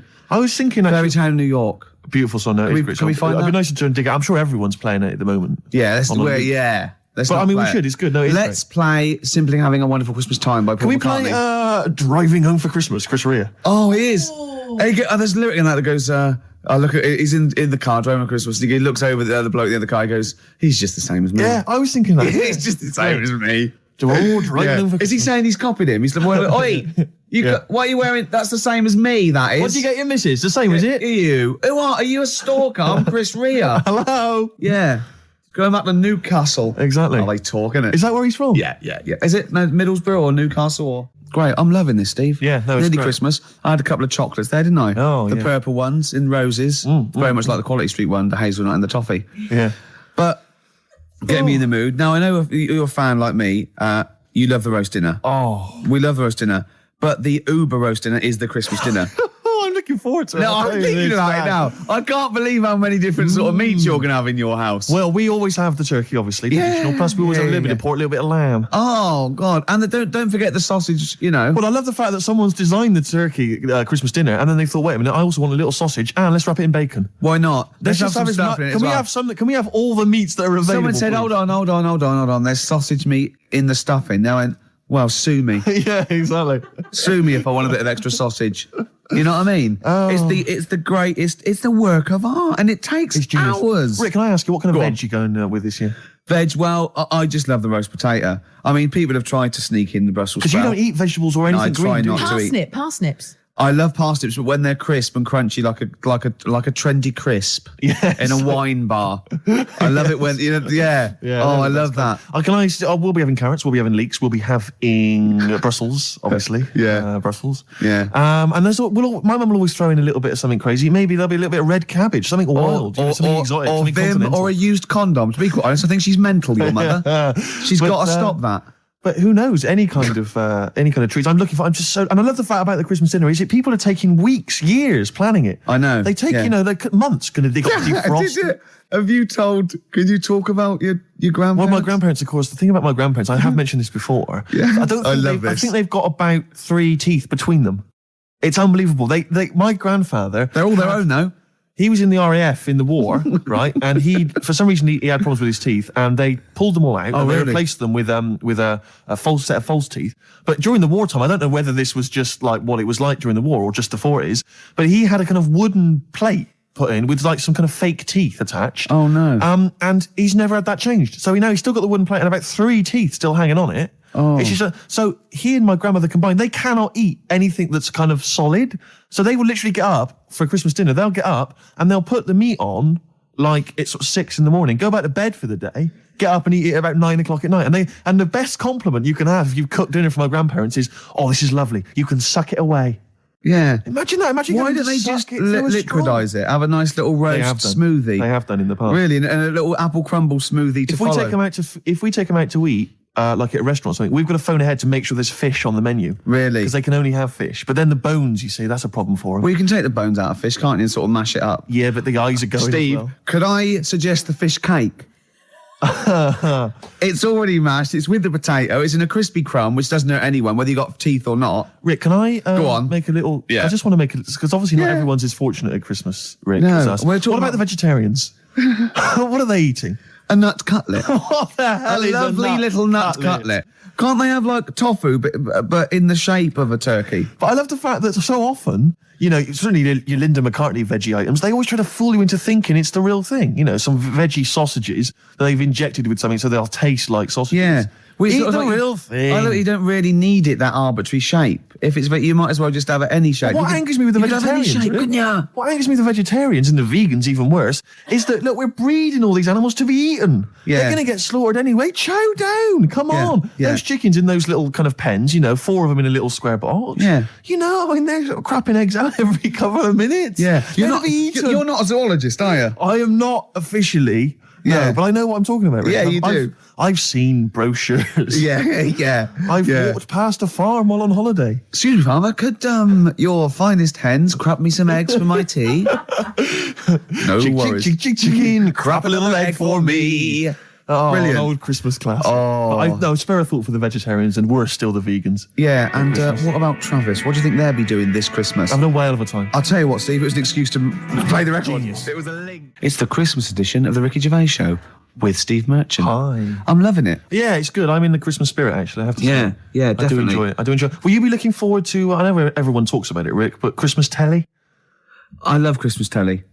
Christmas Day telly's got. I get up and Noel's giving out some presents around hospitals and that, and then you might have the number ones of the year from Top of the Pop. Then you might have a little. I don't know. I don't watch the Queen's speech, but you have a little sleep then, don't you? Yeah, Maybe exactly. after a big roast dinner with too many sausages. Yeah. I'm only joking, Mum. Let's have some more. It's true enough. More Yeah. chocolate, please. Yeah. Well, let's not. There's not people crazy. starving in the There world, are so let's people not rub starving it in the in. world. Hopefully they're not listening to the radio. No, probably not. It's been a great show. It has. It's Even almost though I over. say so myself. Yeah, I've enjoyed it. I've enjoyed it. Looking back over the year, Rick, can I looking forward just- to Christmas. Go on. Can I just throw a big thanks out to all the people that have emailed us and phoned in and written to us over And the sent last us 6 months? things. I think Yeah. it's about 4 people who keep doing it. Yeah. Recycling the same Under object. different names, though. Exactly, but we don't tend to read stuff out, but it is appreciated. It is, and it's often gets into the show, whether you know it or not. Exactly, in some way we steal your jokes and pass them off as our own. Nice email from someone there saying there is a tofurkey. A tofurkey, yeah, so a tofu turkey. Yeah. You can buy it in the whole trimmings. See, I made that up. I could have written that down and, well, it had already been done. Yeah. So I said we can't paint in the tofurkey. Sure. So I've embarrassed myself again. Sturgis, are you going to be driving home for Christmas? No, Driving I'm going to home be for here. Christmas. I'm going to be here. God, she's working. He's just the same as me. She's working on Christmas, Sturgis. Oh, yeah, I'm here. Yeah. Someone emailed me the other week saying, will I be voice tracked over What does that Christmas? Well, I'm not quite sure. It's a radio term, apparently. Right, but no, I will be live. Wow. On Christmas Day? Oh, yes, Christmas Day So you evening. can't drink and stuff? Well, not as much as you would have liked. I mean, you're I'll have a always drunk tipple. on air, obviously. yeah, but it's getting to that point. I didn't know she drank till I saw her sober one day, one Yeah. Sunday morning when she came in to do an early show, and she was talking differently. Yeah. She went, the pub's not open yet. Exactly. And I realised. It's terrible, isn't it? Well, what should we play now, I don't know, then, I've Steve? kind of felt like we've sort of exhausted ourselves, really. We've run out of stuff to say. Have we? We've made all our observations about Christmas. Yeah. We've taken a sideways glance At the sausage. Yeah, exactly. Oh, another Right, funny look word. at this year's stuffing. Remember we talked about stuff? Do you remember I think it was 4 links ago. Yeah, sure. No, listen. We're going to call it sausage loving. And we talked about all the different things you have on a plate and that. And we started off with like turkey. And then we went, I'm just trying to remember some of the amusing bloopers that took place over the course of the show. Remember when you didn't make it back in time for the link and you were making tea? I was making tea. That was a oh, classic God. What was that one when, I think you said something like, that was a white stripes. He's going to Exactly. say the word wrong or Yeah, something. yeah. Oh, God. If you're one of those people. Oh, this is great. I'll tell you what. I'd like to play a record because I'd like to talk about this link later. Yeah. Should we play a record? Yeah, well, let's look back on it, like, amusingly, like I Love 1980. oh, Let's do that in a God. second. So I'll play a song for the ladies, final one of the year. And it's a song which I did play a long time ago, and it's absolutely beautiful. It's from Nick Cave's album. What was it called again? I think it was called No More Shall We Part. And it's an absolutely magnificent I'm just track. remembering the last time you played it. I know. It was brilliant because you introduced it, and then I think it was Carl Pressed the who button. played it, and we listened to it. Were we playing Buckaroo or eating curly whirlies at the time? I can't remember. I was on a space opera. Oh. Nick Cave and the Bad Seeds, Love Letter. Beautiful song. Absolutely beautiful. Well, I'm loving this, but we've got to go soon. Sadly, the clock has beaten us, Rick. But it's the last track that we're going to play this year. Mm-hmm. It's a lovely track. It starts off with a little bit of Jingle Bells at the beginning, a little bit of tribute on the piano. It's Joni Mitchell and The River. Enjoy. We won't be back next week, will we? Or the week after? No, we're back We're on off the for 2 12th. weeks. Yeah. Right, guys, I've got some back timing to do now, Right. so you've got 20 seconds, yeah? Okay. Well, that was Jo. She's getting a bit grumpy, isn't she? No, I'm back timing to the football. Back time. Yeah, yeah. You've now got 15 This is seconds. Christmassy, cold turkey, mate. Yeah, exactly. That was 10 Jodie Mitchell seconds. and the River. Thanks for listening, everybody. I hope you enjoy the shows. Don't take anything to say too seriously. We haven't offended anyone. We love the homeless and fat birds, don't we? Love 'em. And Merry just- Christmas to you, Rick. Yeah, Merry Christmas to you. Happy Christmas. Yeah, Christmas Eve. Bye. Happy Christmas She Eve. needs her fix. She needs her you. fix. She's all grumpy. You have a good Christmas? Yeah, you? Yeah. Carl? Yeah, it's all right. Lovely. Okay, let's crack on. Good. I went on holiday after Christmas, Yeah. and so did our mutual friend Phil Balker. Yeah, good man. He was in Lanzarote and he told me one of the funny. I don't know if I can tell this on the radio. I'll have to say the C word. I'll just go. It's in a sentence, so I just go you see when it comes, and you'll know that he's saying the terrible word. Just didn't want to ruin the anecdote. Anyway, they're walking along one evening in Lanzarote, and there's lots of Brits there apparently, and Phil overhears a sort of married couple arguing. They're having to go home a bit early, and she's saying to him, she went, "For Christ's sake, every time we come out drinking, you always shit yourself." Right? Wow. Always, not once. So he's going, I've told you, he said, it's not the drink, it's the weather. She went, the weather. You'll be blaming the food next, you see. I don't think they should have got married. Wow. Or mate, when did you think the shitting yourself started? Must have been after the marriage, because if you're courting, and you go, went out with Derek again, did you last night? Yeah, how was it? The evening was lovely, the meals must be shut himself. Again. That's 5 dates, 5 different heaps of shit. But I think I can change him. I think it changed him, yeah. It must have happened after the marrying. Or you just might think, oh God, or he's got to that age where I think, look, I'll just empty it when I get home. Yeah. I'm not going to keep going up and going to the toilet, It's the ice that does it. Yeah, Carl is right, I think. It is the ice. What do you mean? People forget, they say, oh, don't drink the water when you're on holiday, and they don't. They drink, they buy Evian and stuff. Oh, I see. They forget about the ice. The ice cubes, you're right, in a bar. Made from tap water. And that can do it, can it? Yeah. But what she said every time you're drinking, didn't she? I assume that she wasn't drinking ice then. Yeah. What, I mean, why is it just happened to him? Let's be honest, everyone that goes on holiday doesn't end up crapping themselves. Yeah, they usually make it to a toilet. He does it every time he drinks, doesn't he? Yeah, well, apparently. Just don't let him carry the baguettes. He's good, isn't he? Oh, Carl comes out with something. He does now and again, High doesn't five, he? Carl. That was sweet, man. Yeah, nice one. Yeah, respect you. Ladies and gentlemen, will you please welcome to the stage, the scaffold. Oh, the scaffold. You remember the scaffold, Carl? You picked the lead singer looks a bit like him. But you know whose brother that is in the scaffold, don't you? Mike McGear. Do you know whose brother that is? What? Do you remember the The scaffold? They did, Yeah, I remember we'll the drink, to Lily the Pink, And didn't they do that with oh, the the Roses human advert as well? Yeah, thank you very much for the entry. Do you know whose brother that is? Whose brother? The lead singer? No, the Mike McGear in it. Sort of one of the main men in it. He's one of the songwriters in Yeah. No, the I don't. scaffold. Paul McCartney. Is he? Yeah, I didn't realise that. yeah, that's Paul McCartney's brother. Think of that when they go home for Christmas. So I think Lily the Pink was what, about 1970? Yeah. It was number 1, wasn't it? Christmas Yeah, number 1. yeah, big number 1, yeah. I don't know if it was Christmas number 1. Two Little Boys was 1969, last... No, it definitely was number 1. Yeah, but I don't know if it was The scaffold Christmas was. number It was, one. because I remember I did it in Really? Sundays, yeah. Yeah. Oh. So they go home at Christmas and Mrs. McCartney goes, all right, boys, how are you, Paul? How are you doing? "Oh, I'm just starting a new band called Wings." Yeah, "Oh, yeah, so this is Linda." "All right, don't sit down." "Mike, what are you doing?" "Just had a number 1. Brilliant, round of applause." "How many number 1s do you have, Paul?" 19. "Still, we know what we like, don't we?" We'll drink, the human race. Paul goes, "Wow, if you want to." The long and winding... Boring. We'll drink, Wow. Linda, do you want to be in the scaffold? We're probably going to go on tour and stuff. I know you love it. Well, I quite like it. Yeah, we'll drink. Well, you're not going to be in Wings if you're going to play with him. Well, I got make a tricky decision. I mean, that's a great song. Everyone's loving it. It's Christmas number 1. What are you doing eating his bacon? Well, I love it. You don't eat bacon? Yeah, but I love the music. He's a great Stop guy. it. What are you doing? Well, I just, I love the music. We'll can't drink, believe it. to Lily the Pink. No. No, you don't. Yesterday, all my troubles seem so... Thank you very much for that. Ain't tree iron. Oh, Think of that. imagine that, because imagine that him going, well, you've had 19 number ones. I mean, you know, it can be around time. Yeah, if you stay like this with a scaffold, I'm going to rule the 70s. Yeah, if things that carry on going like they're going now, the scaffold. Ladies and gentlemen, will you please Welcome to the stage, Beck. Oh, nice one. Well, I tell you, I'm going to have to use kind of euphemisms here to tell this story, but when I was at school, I learned, the stronger version, it's not the same word, but it's very similar with one letter changed. I'm going to use twit. Yeah. You know the word I'm thinking of? Yeah. But I'm going to use the word twit to replace it, right? And I went round... Do you think that's twat? Yeah, All right. that's what I'm thinking of. And, so can I say it? Am I allowed to say it? No, it's weird though, because No, hang on, some people from Cornwall use that like saying twit. So if people listen in Cornwall, Do you know what a twit is? A pregnant goldfish. well, Well, I learned the stronger version of twit. Yeah. Twat. For those that aren't sure. I learned this in school when I was like 10 or whatever, and I didn't know what it meant. I thought it was just a stronger version of twit. Yeah. I thought it was just if you were really annoyed with someone because they were a real twit. Because I is worse than I. Exactly, apparently. So, Carl would be a twit.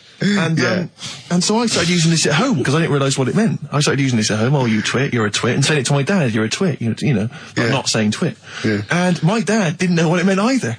That's great. I couldn't believe. So he started using it as well, right? So then we'd be driving in the car, he'd be saying to my mum, you stupid twit. Say this to my mum, you don't pull over, you're going to bum it, you twat. And saying this. Then I learned at school from Mark Johnson what it really meant. Yeah. Stopped using it, obviously finding out it was quite an offensive word. Yeah. I didn't want to bring it up to my dad. I didn't want to sit my dad down and say, Dad, you know that word we've been saying? Yeah. You know what it means? So now, to this day, I've never brought it out with him. So we'll be driving, I go home for Christmas, we'll be driving around, he'll be calling my mum that word. Left, right and centre. I think she knows. I think she's just embarrassed. Or she's just upset and she knows what I mean. She goes, why does he keep calling me this terrible word? But he's the only one, I think, in our family who doesn't know what it means. No one's got the guts to say. I don't know whether I should tell him this Christmas. What a twat. I know. Cool, we've got some great tunes lined up. We're going to play today our favourite singles. It's of the year. favourite tunes, some of which didn't quite make it as singles maybe, but tunes of the year, because obviously Christmas very soon and we'll be away for a short time. And, I think next week we'll be doing our favourite Christmas songs of all time. Yeah, I'm worried we're not going to fill 2 hours with that. I mean, how many times can you play Shakin' Stevens before... Fairy Tale of New York. Yeah, exactly. I mean, that's the only one, isn't it, really? That's the best one. That's the best Christmas That one's song good, ever. but obviously there's Joni Mitchell's The River. That starts with a kind of Christmassy feel. Beautiful. I don't think if there's anything else. Not a great deal. The so Waitresses, Christmas wrapping. is that one? Is that Favourite of brilliant? mine. Is that good? Yeah. So this is Christmas. John Lennon. Paul McCartney came out with Simply Having a Wonderful Christmas Time. Christmas time, yeah, exactly. Yeah, but yeah. so John's was Happy Christmas War is over. Yeah. Of course it wasn't, but Hey, optimistic. but I mean, at least he wanted No, to be. he was dreaming of it. He was dreaming of it. Yeah. That's, I mean, and, bless him. and to show how much I he don't. hated John war. Lennon's dead as well. I don't know if anyone's. Yeah, no, they do. aware know of that. That's just another bit of I rock and roll like trivia. John's protest against war. He stayed in bed for a week. Yeah. I've been doing that. I've been protesting against war for ages. Yeah. I'm eating hamburgers. Yeah, absolutely. Against war. Absolutely. I just go into Burger King on the way here. I went into the counter. But of course, that's not. I mean, not product placement there. And there's a number of other burger joints that people may wish to go to if I they often go to choose. McDonald's. Yeah, I often go to exactly. McDonald's. But I went into Burger King because it's close. And I went in there. It's convenient, but then often McDonald's will be convenient. I mean, Convenient. McDonald's is just convenient. Depends where you are. Just as convenient depending where you are. And I said, can I have a cheeseburger and small fries? Take away, please. And he recognised me. He went, I've seen you on telly enough, won't you? He went, there's your meal. So I went, thanks. He winked and went, I'll put large fries in. Brilliant. So that's so it's paying off. At last, true genius is being rewarded But I'm by just the intrigued to burger know, joints. because I mean, there's been a couple of times where I've been with you and we've gone to a restaurant and someone's given you a free meal or whatever. I And it's the know. way that it's like, you don't ask for it, it's No. just kind of offered. But I don't know what they're expecting in return. Nothing. I mean, do they Nothing. think that you'll go away and you'll always think fondly of Chad, who works in Burger King? I just think they think, I don't know, they make I'm like going to give him a little treat. Yeah, I know. I don't like it, but then I'm always grateful, and I never. Yeah. But the thing is, I'm slightly embarrassed. Did anyone around you hear what had happened? No. Because I imagine the resentment, just the whole room No, turning they on didn't. you. I had to go around telling them. Yeah, I went. I said, "Excuse me, did you hear that?" He goes, "No." I go, he just gave me the free thing because I'm on the telly. And I went, Yeah. "I don't recognise." I went, "You don't recognise me?" I'm terrified now that that someone could be listening at Burger King HQ. You know, I'm that assuming little this fella- is an unorthodox procedure. And you that know. little fella's got fired. But we know, they know it's Leicester Square now because I just mentioned it, so they know which Burger King it is. Oh my God. I don't know. What was his name? Ralph Littleton. He had a name badge. Yeah. Number 342. Well, I just hope Littleton doesn't get in trouble. So, what are we going to play That could be a first? sad Christmas for him. He's probably keeping his whole family afloat. But it's Springsteen. Well, tunes of the year. I mean, I know people dismiss Springsteen, but as I say, the gig I went to see earlier in the year, I made it. In the Sturgis end. couldn't It was believe we were going to quite play Springsteen. Brilliant. She was- I just think, leave aside what you think is cool and trendy and the fact that he's older now or Really? whatever else. Really? Just leave all that behind Yeah. and just listen to the tunes because, he remains a great musician. Lonesome Day? Lonesome Day is the current single and it's the first track on the album. And, Free chips. absolutely. Is it true? We're talking about when his dad said that, and then you told me something that I find amazing. Oh, well, the your- thing is, it's Christmas. Obviously, I've got to go back to Bristol. I love seeing my family. Well, yeah, I do. But it means I see my grandparents who are, brilliant people. I mean, lovely people, but mental. I mean, utterly mental. And they've taken now there must be sort of 80 a piece. And it is quite an old age, but they're fairly good health, relatively speaking. And they just spend their time in bed. I mean, that's all they do, that's their profession. They've retired to go to bed. And they spend all the time in bed.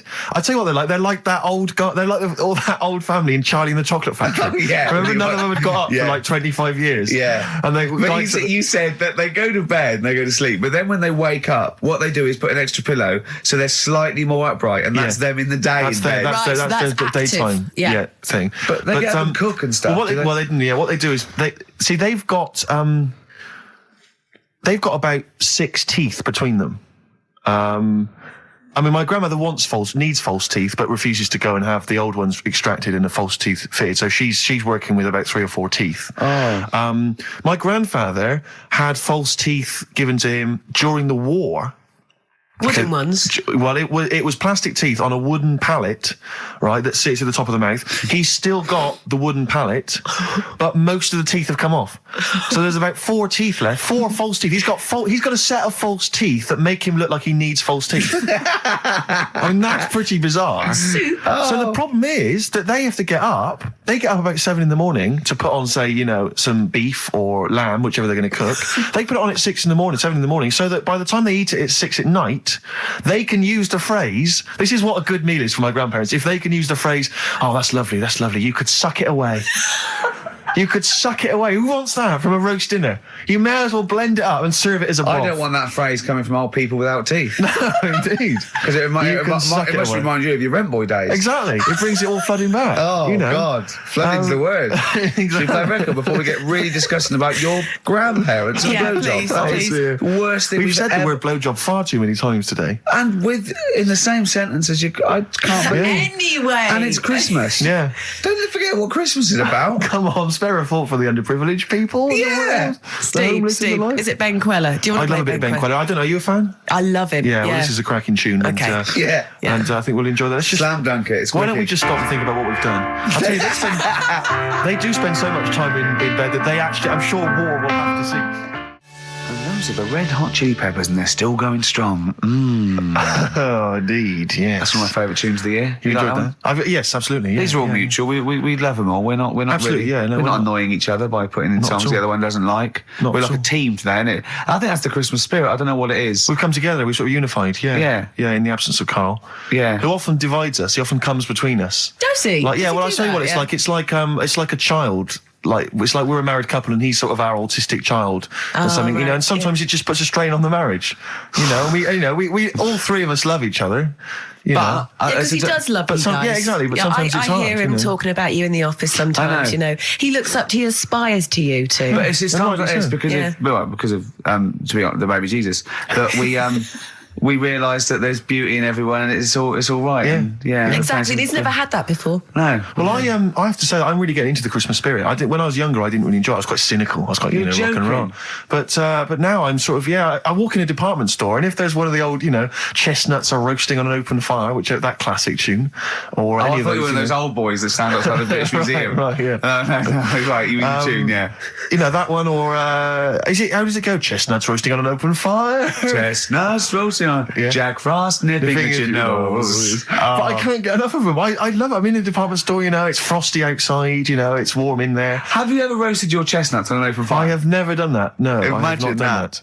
I have not done that. Just backing up to it like that with your little chestnuts hanging out like a bulldog. What would you be wearing? You probably just, I imagine you'd have your dressing gown on, you'd just hiked it up, Just slightly, pull so it your up, arse was showing. pop them down, like, tuck it in like a lovely lady. Yeah. So like a lovely lady from the front, but behind it looks like a bulldog dragging a tree. Yeah, exactly. And you just pop them in the grate. Yeah, and you would, because you want to be careful of too much roasting, so I imagine you'd want to just kind of ease yourself in slowly. Lightly toast them. And if it feels too hot, get out of there. Get the hell out of there. Yeah. That's, if any kids are listening, try that. No! What? No. Like there's a kid thinking, I'm going to roast my chestnuts on an open fire. I don't think there's even a child that's doing that. I don't want someone to do it, and then the parents go, and Steve Merchant's told our children to do it.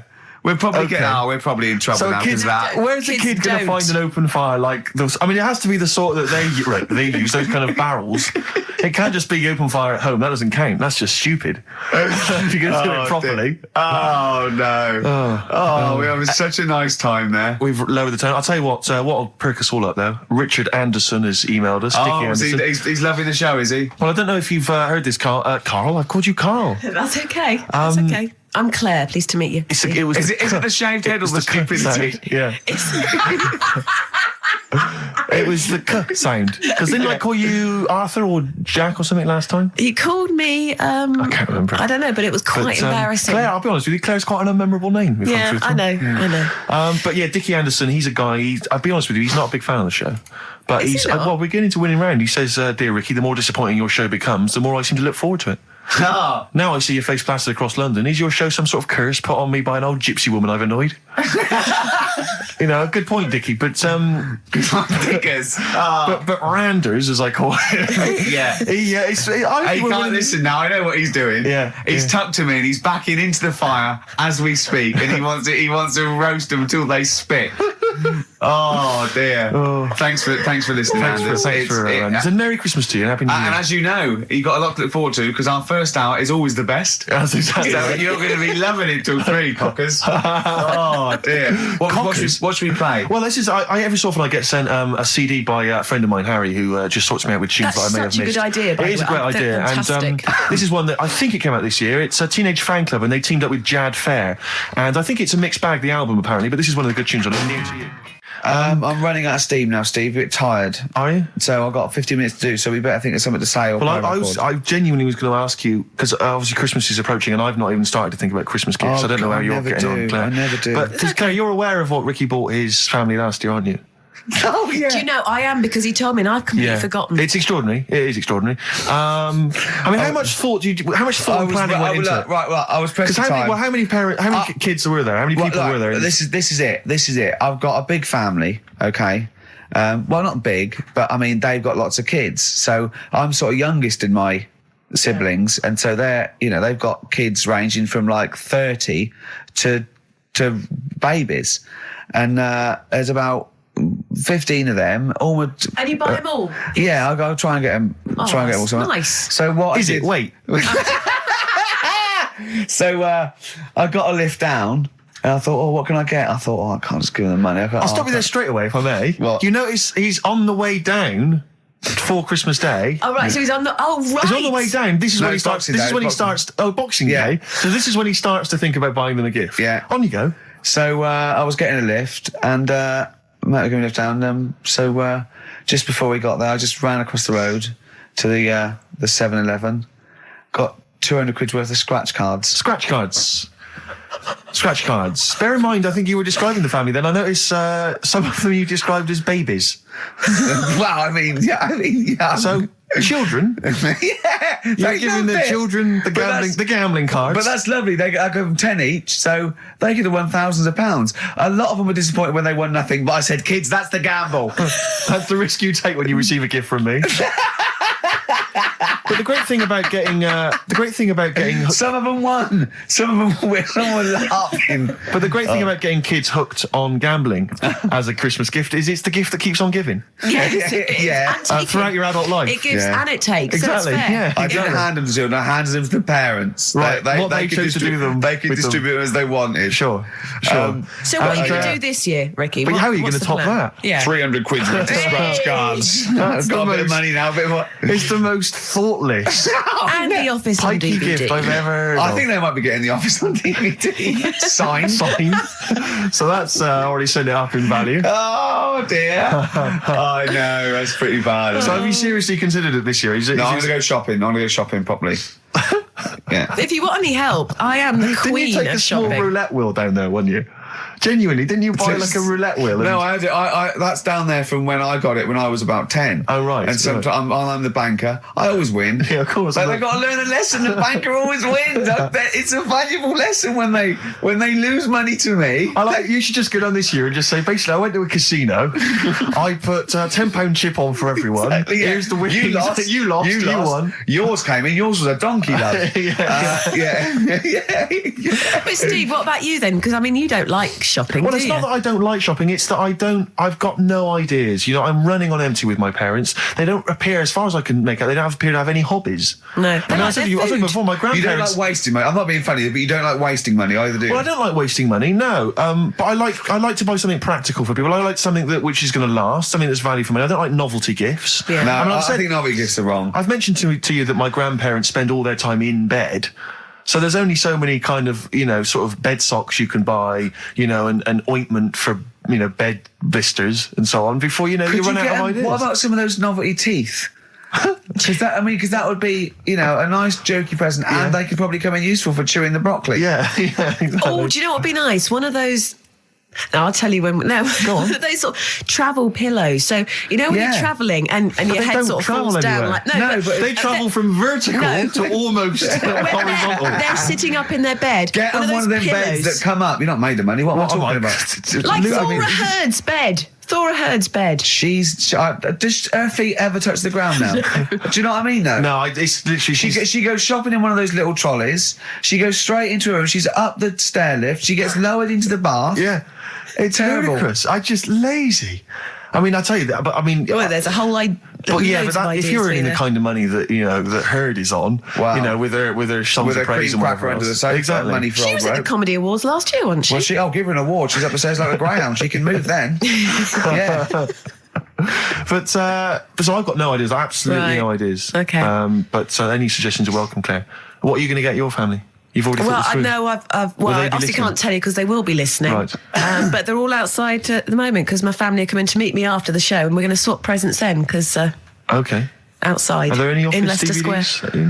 No, I haven't. Books? No. Because I should point out that the Office DVD is currently available.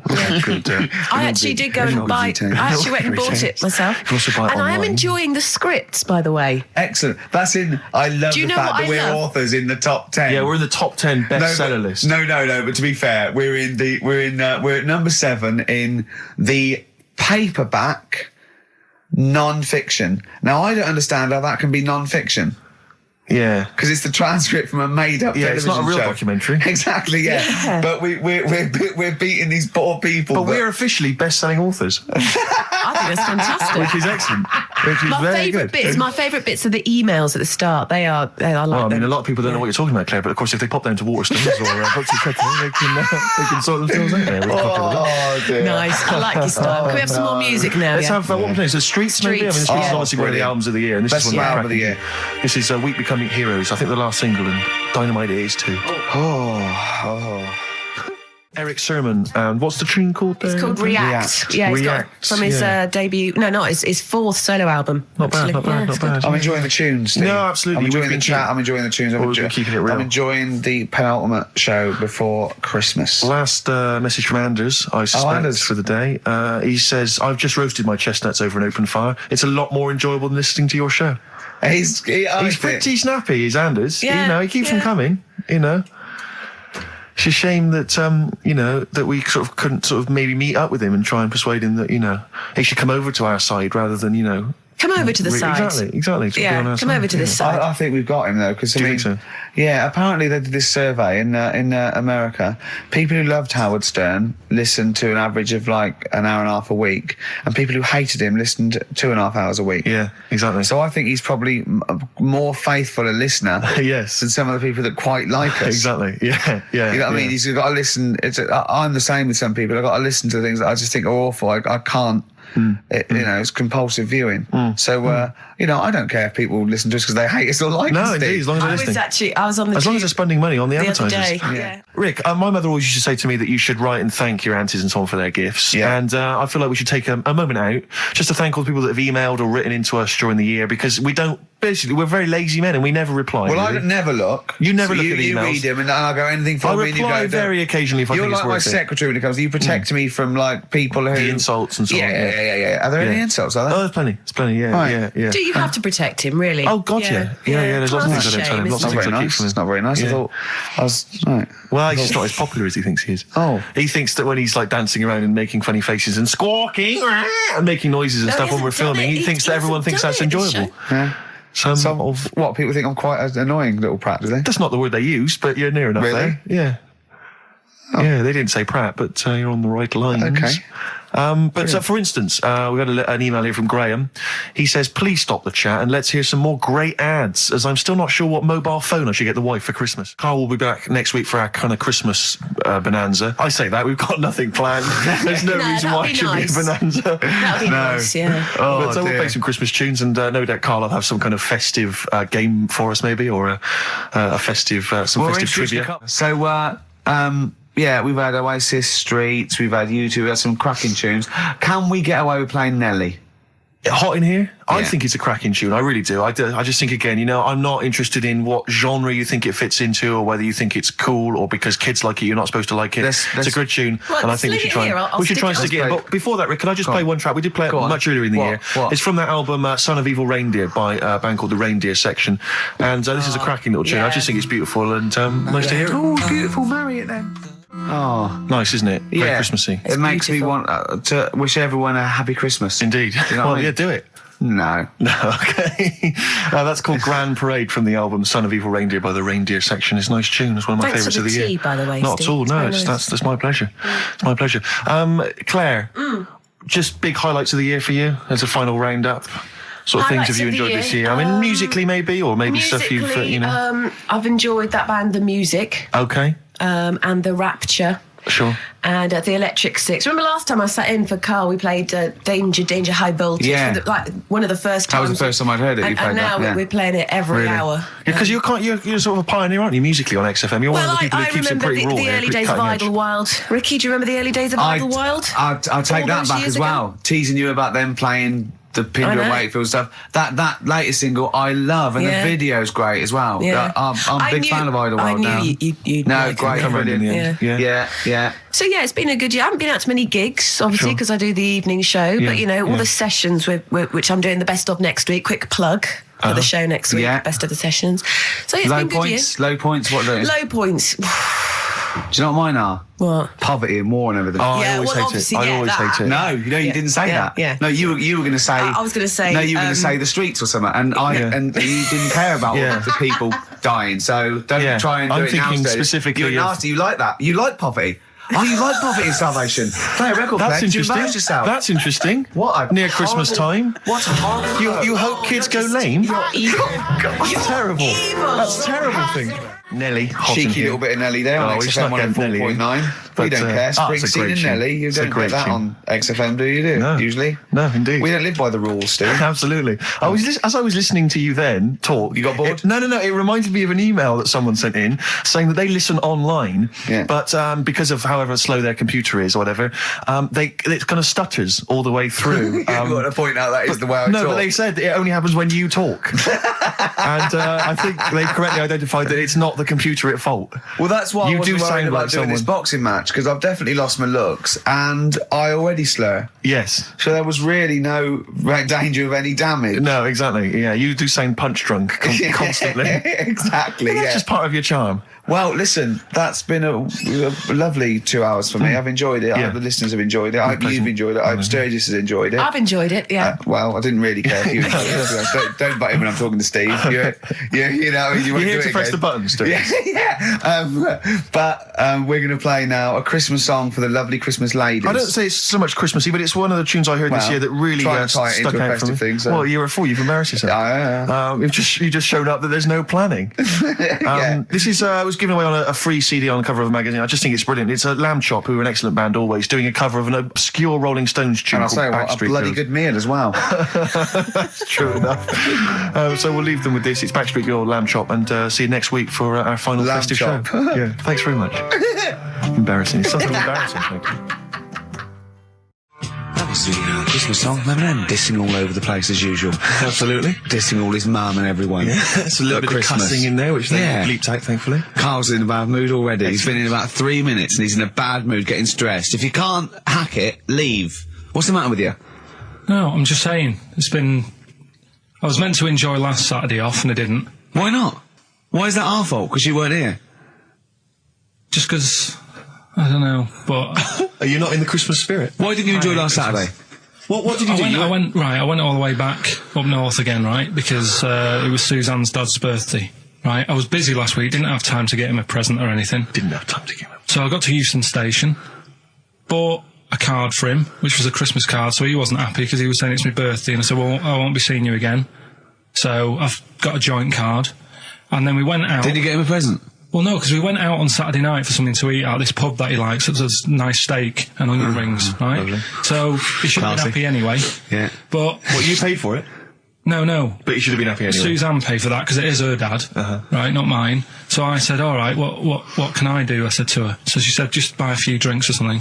Anyway, I didn't get around to getting drinks. 'cause we didn't Can't say that believe long. it. No, believe it. round to getting the right. So I Right. said, right, I'll pay for the cab, right? Oh, what a lovely Christmas gift that is. Yeah, So £2.50. I paid it was like in £3 Manchester there, it is. £3 back. So £6 you spent on him? Well, no, I spent more. You see, that's what he said. He You said, get the oh, Bolton and back, can't he you, said, for that? he said, oh, you spent on me £6 for my birthday. I said, no, I haven't, because I gave the taxi driver a tip. I'm a little bit worried about his attitude as well. Because even if, I mean, that is a stingy present, but you don't say... Well, let's be honest, that's the worst Christmas gift ever, because, I mean, you're pretty bad, like we discussed in the past, but at least you spend a bit of money. Yeah. It's just thoughtless. Yeah. This is nothing.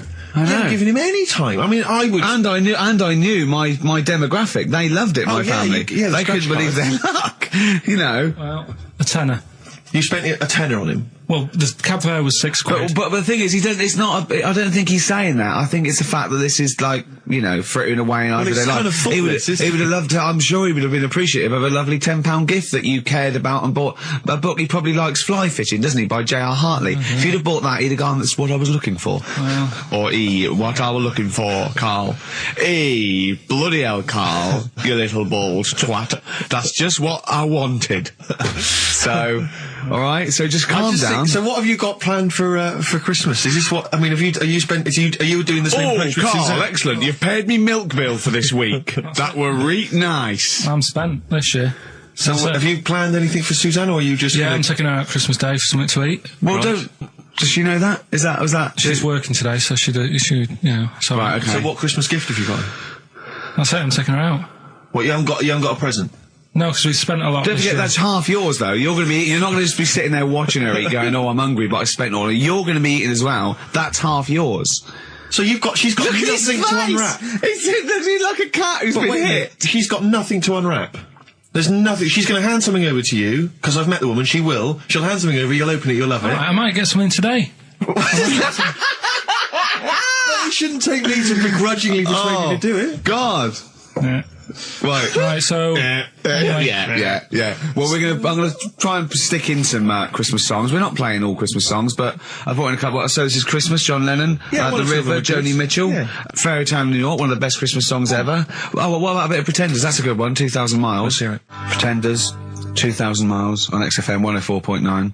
This sort of Christmas edition. We're not here next week, are we? No. Carl is, aren't you? Well, you are in a way. I was doing a best of, innit? Yeah. Is it a best of? Yeah. Brilliant. Have you been putting it together? Not yet. Okay, you want to get a move on? I'll do it today. Tell me what bits you want in it, and I'll sort it out. It's not for me All to the say, best is it? stuff. Yeah, it is the best stuff. Well, maybe people could email in with their highlights of the year for them. I'm trying to think what they were. I mean, mostly talking to Carl. It'd be mostly Carl, wouldn't it? Mostly Carl, gibberish from Carl. Oh, I think it'd be an awful lot of educating Ricky from Carl. Well, ricky.gervais@xfm.co.uk if you've got any thoughts on stuff you'd like to hear. Again, Is there anything you'd like to hear of Carl saying something stupid, me and Steve laughing or slapping him? Yeah. That's basically the competition, Well, isn't it? there's a couple of instances where I tried to kiss him, I think, and you encouraged me. Yeah. Those are some highlights for me. Don and Blitzen from the About a Boy soundtrack by Badly Drawn Boy. Christmas theme there. Christmas theme there. You spotted the Christmas theme. Yeah. Carl's not really in a festive mood, but I can't imagine Christmas is your time of year, is it, Carl? Well, I'm not sure any time of the year is, really. I liked it when I was about... I think when I was about 7, I enjoyed it. was that the one? Was that the year, the big year for You you? get loads of stuff, you don't have to worry about anyone else, but once you've, got a job... What did you get when were you doing your paper round? How old were you then? I was about 13, 14. Well, that was then you were a man, weren't I you? had to buy stuff. Oh. But you're still not You're quite a having a good selfish time. man, aren't you? I didn't realise this. No, it's just that And Christmas... that's coming from him, Carl. My dad always said... Oh, right, steady on.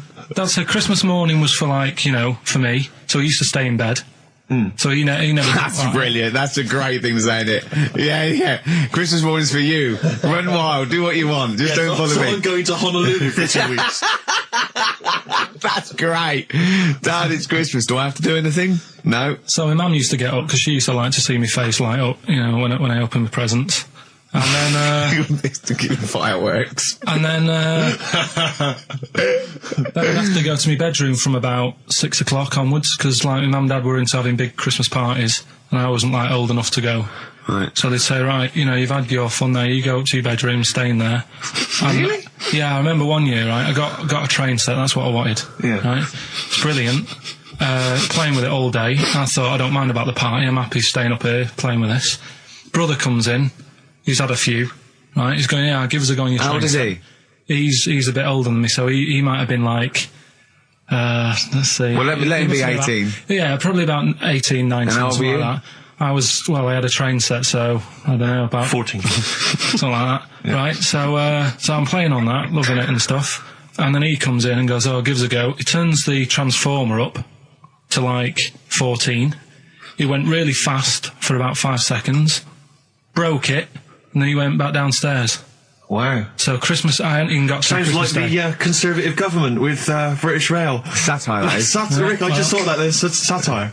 If there's any satirical shows listening or it magazines, doesn't work in any way because there's the analogy falls down apart from there being a train. think it through though. British Rail was trains, Yeah. and the government broke the trains in many. Well, they didn't break them, not officially breaking them, but they kind of. It does work. It's perfect.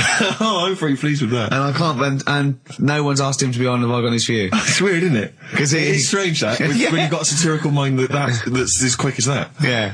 All And right. he's broke your little train set. So what did you do? I just watched telly and had some sausages. I bet you were happy with that though, weren't you? It's a bit annoying though, isn't it, when your main present of the year has been broke. And did then, it ever get it fixed? No, that was it. Put away. I'm intrigued why your parents wouldn't let you come and join in the festive fun. Was it like really debauched down there? Was it like eggnog everywhere? And Well, no, but I mean, that's fair enough. 6 is a little bit early, but I just think, if you're a kid, he had his fun, put him to bed at 8 maybe. And you think so on Christmas Day? I thought that was a day for family. Well, not if there's a party going on. And, Well, don't have the party on to Christmas Day. Well, that's another option. Yeah. Your parents are weird. Aren't they a strange breed? Well, I think that was the year, right? You're talking about buying presents and stuff. I think I did treat my mum to that. I didn't buy my dad anything. I think that was when I got a bit older, I used to get my dad something because he wasn't that bothered anyway. No. So, got my mum, there was a cheap shop, right? Of course. Thank God for that. Called Snips, right? So I went in there and I thought, let's see what I can get her. And remember Victoria Plum? I don't think so. Well, it's like a fairy character. Right. Right? And my mum's into gnomes and stuff, right? So I thought, right. She must be pleased with you then. Victoria Plum. I was thinking, is that one of the neighbours? Is it like a brandy Do you liqueur? remember Victoria Plum? Victoria Plum. Victoria Plum, yeah, it's like a little fictional sort of character, right? Okay. So I saw it, I thought, yeah, she'll love that, right? So I did my paper round, saved up for 2 weeks, right? Oh. Got that sorted, went to Snips, bought the Victoria Plum. Next day, I'm in town with her, right? So I think, I know what I'll do. I said, come in here a minute, right? So we go in and we're looking around and I tested her, right? I went, look at that there. That's all right, isn't it? And she goes, oh, it's bloody awful. Oh, Carl. Oh, Carl. Oh, God. So then Christmas Day comes. I said, don't bother opening it. She said, no, why? I said, Oh, "Don't no. Why did you still give it to her? So, well, it was too late. I'd already bought it. Oh, Carl. So she opened it, and I was like, and she said, oh, that's nice. I said, why are you saying that? I said, the other day, you said it was bloody awful. She said, oh, no, I thought you were pointing at something else. Oh, no. So that's why I don't get anyone anything anymore. Oh, God. Play record. Oh, God. Oh. That's good, isn't it? Not bad. Gold Rush. Let you down. I'm actually quite affected by Carl's Victoria Plum scenario. Just the fact that, like, that eagerness. He wants to make sure it's a great present. He's saved up his paper round. He thinks it's like a gnome, but modern. I'm worried that you're using it as an excuse now, and that's why you're not buying anyone any gifts, because you had your fingers burned once. I mean, you were 6, 7 years old. To be fair. No, you weren't. You were about 13, weren't you, if you're doing your paper round? Yeah, I must have been, 11 or 12 then. All right. Yeah, so I'd saved up. Oh, no, I'm not using it as a thing. It's just that... What did you get your mum this year? I've sent them some money so they can get a passport. So they can get a passport? What do you mean, where are they? Immigrants? Are they trapped somewhere? Well, they're in a holding bay somewhere in Dover. Yeah, I got What a do you friend mean? who's a truck driver who's going to sneak them across. For New What Year. do you mean? So they can buy a passport. What do they do? Sell it when they were a bit down in their luck? No, they haven't got that much money, right? They've never been abroad, and the mate said they might take them next year, and they said, oh, we haven't got a passport, so You've I got thought... to buy a passport, have you? Isn't that your God-given right as an Englishman? No, you've got to pay for them. They're 30 quid each, so you better add to, otherwise they're conning me. Right. They So said you it's sent them 30 You 60 don't quid? get born with a passport. Of You course you sent them don't. 60 quid in an envelope, have you? Well, check. Right. I love that. He'll be watching telly and France will come on and he'll go, oh, what do you think of that? She goes, it looks bloody awful. Yeah, Don't open it. no. Don't open it. Yeah. Don't open it. So you've not paid for a holiday for them. No, You've I've just given sorted them- out well, it's the better prize, isn't it? Because they can't go anywhere without it. Well, the passport keeps on giving. Yeah, It's perfect. so- 10 years. That is, yeah.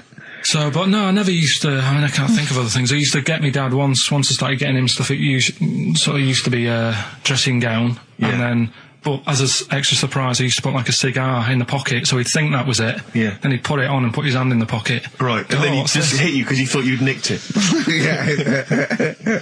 Oh, dear. So you bought him a jacket with a cigar? That's quite thoughtful. Did you sneak a cigar once one Christmas? Yeah. Well, that's when they used to have like the big do's, like I say. You know, they were known for it. Like the whole estate used to know that.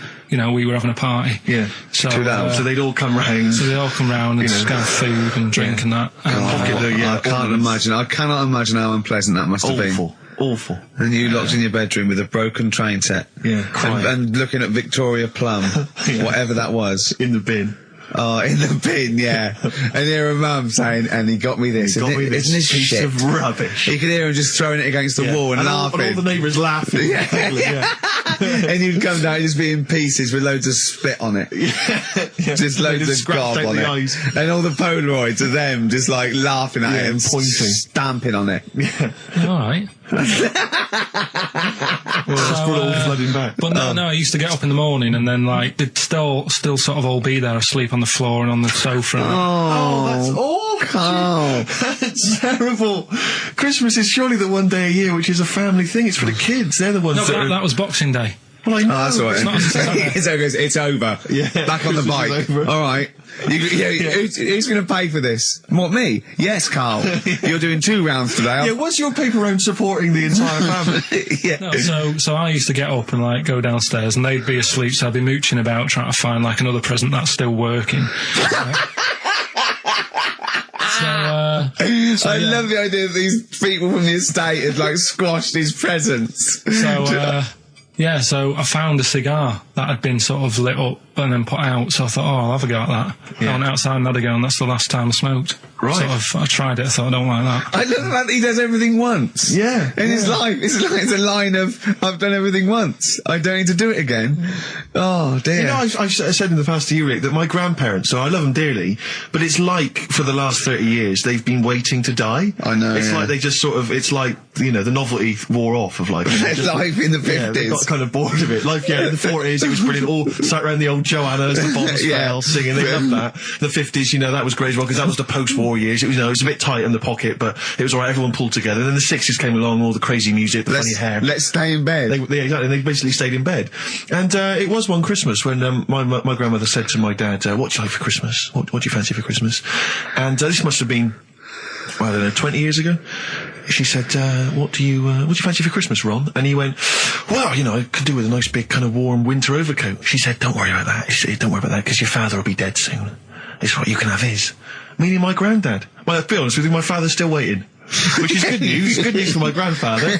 Less good news for my dad. Freezing. He's freezing. He's freezing. He finds out, how is he today? He's fine. You go, okay. Oh, I'm freezing. It's such a weird mindset, that. I think it's that, to me, is what sums up people from that older generation, the 40s and 50s. And it seems to me that you've got that kind of mindset. It's like you were born in the 30s. And whenever you talk of your childhood, it's like you had like a baked potato to take to school.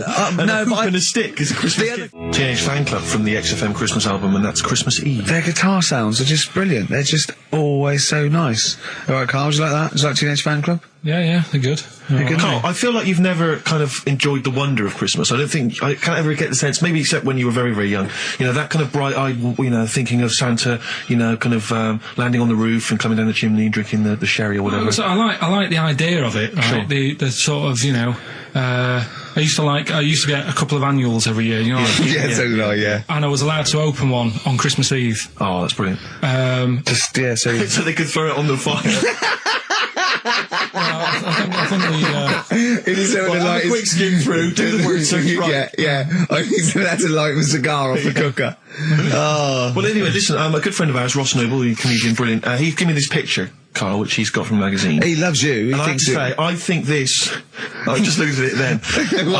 Obviously, it's not going to mean much to the listener. Oh, this is but it is self-indulgent. currently available. I think it's in the current edition of Bizarre magazine, so you might want to buy that. It's not horrible, though, is it? There's a certain grotesqueness about it. Oh, it's a deformed person, isn't it? Well, to a degree, but I think what it's going to do for Carl is give him, I think for you and I, Rick, we're going to see his face light up, lighten up, like opening a wonderful Christmas gift. Oh, you know what? I think I've seen this. Is this the one with the kid with the big head? I'll be honest with you, Carl, it is. Have you seen it already? Yeah. Let me just show it to you again so you can kind of light it again. I haven't seen it. It's like... yeah. We shouldn't be laughing at that. No, but that is like the kid who I went to school with. That is the same. That can't be the So same. do you recognise him? Seriously, that is the same thing he had. I mean, I have to say, it does look like it's been computer generated. It's so odd. Yeah. But look at the child's face. I Look know. at his reaction. Don't take another photo of me. I'm not sure this is right. Well, the thing is, right, you were just saying about what are you, about Christmas. That's the funny thing, right, because in our house there's no one who's religious, right? No. My dad got annoyed when I went to church that day. He was like, what are you doing that for? Of course. I went to see a gig in Liverpool. Remember the band The Christians? Yeah. He thought I'd join some club. Yeah. I said, I've been to see The Christians. He was saying to me, man, what's he doing going out with them? Yeah. And then the other thing is, because I'm not christened or anything, my mum used to say to me, don't tell anyone that, because there's witches and stuff. I want to go back and see his upbringing. I just want to go back and see him at 7. One day in the life of Carl, age 7. Just to have 3 ghosts visiting tonight. And take him back through time. But we could go with him. We can be some of the ghosts. Yeah, the ghosts of Christmas past. Oh, remember this? That's incredible. Because there's witches. Don't tell what. Just say she thought. So she wasn't Christian, but she thought maybe someone could take your soul because you weren't christened. It's like there's cults and that, isn't there? And if they find out you're not christened, then Right. I don't think they care. I don't think a lot of cults care. Well, But what can they do if you're not Christian? I don't know. I just said all right because then through that time there must have been a time when. But hold on, now they know. Yeah, but I'm older now, so I'm all right. She used to worry about me playing out on the street. Oh, she was worried about when you were naive and stupid and easily led. Well, yeah. No, good point. No, you're right now, yeah. So, yeah, good. Rockbusters. Rockbusters. Well, tell the prizes, Steve. Yeah, Tell we them have got Christmas some, gifts. This is Christmas gifts. I don't know if you'll receive them in time to actually pass them off as gifts. I wonder to if your I friends can and tell family. that Ross Noble story that he told us. I don't know. We'll have to discuss that when the record's playing. Okay, all right. Okay, so you heard a track from it just then. This is the XFM Christmas album. I think that's been knocking around here in the office for years, hasn't it, Carl? Or is it new this year? It was brought out about 2 years ago, Okay. but Christmas songs are Christmas songs, timeless, songs. aren't Yeah, they? it's not bad. There's Scott bands on there like the Dandy Warhols, the Webb Brothers are on there, Drugstore, Bell and Sebastian, Flaming Lips, all sorts. So we've got that to give away. We've also got this Smashing Pumpkins compilation, which we seem that seems to be knocking around for weeks. Another one of those 50 years of the greatest hit singles. I don't know, Culture Club's on there, Queen, I've obviously, just Lennon. seen the cult film. Yeah, the cult film will come back to you shortly. This, I think, is one of the most exciting gifts. If you have a video player and you want to get trim, then surely Big Brother 3 champion Kate Lawler and her cardio combat video, in which I think she uses kind of, I don't know, military kickboxing training to get you trim and taut and looking as good as her. Then you can get that as well. We've also got a exclusive 7-inch single from the White Stripes, a kind of Christmas single. Is that from them? Yeah. That must be quite rare. That's probably the only thing. That is rare. That is worth something. And the current Badly Drawn Boy album, Have You Fed the Fish, which I think is slightly mediocre. They've gone up, actually. I think that the level of prices there has gone up. Not a bad selection, but here is the big movie. And actually, I have to say, this is not a bad one. No, it's not. Again, it's not terrible at all. It could be worse. It's James Caan in the original Rollerball, not the disastrous remake that came out recently, but the DVD version of Rollerball. So that's there as well. So something fairly interesting. That's worth winning. Right, come on then. Let's do Rockbuster. Well, will we play a song to give people time to get a pen and paper and that? Yeah. So we're doing it next. Yeah. Vines was Jackson on XFM 104.9. Ricky Gervais with me, Steve Merchant, and Karl Pilkington, the man of the moment, with his Rockbusters coming your way with all those great prizes. Yeah. Right, we're doing it now? Yes, sir. I noticed Heat magazine sort of put a bit of a spanner in the works. Why? Because they were saying, maybe it'll be a Christmas edition of Rockbusters. And I'd already sorted them out. I wouldn't worry, Carl. Well, what I've done, I've cleverly tweaked them to make them Christmassy. So the Christmas bit in it has got nothing to do with it whatsoever, but I just thought... So you mean the clues have a Christmas element? Well, yeah. But it's nothing to do with the answer. It's nothing to do with the answer. Right. So why don't you just ask the normal ones and I'll ring a bell. I'll shake some bells. Well, it's the equivalent of that, but in sort of speech. Right. Brilliant. So the first one, there's a load of letters there asking for advice. Put them on Claire's desk. And have a good Christmas.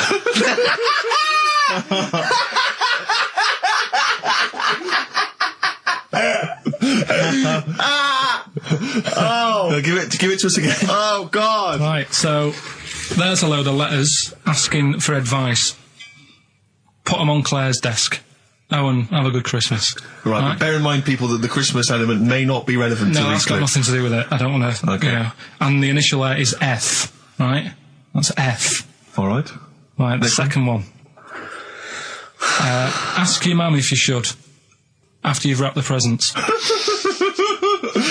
Right, so Ask your man if you should. ask your mum if you should, after you've wrapped the presents. That's S. Yes. S. All right. All right. Okay.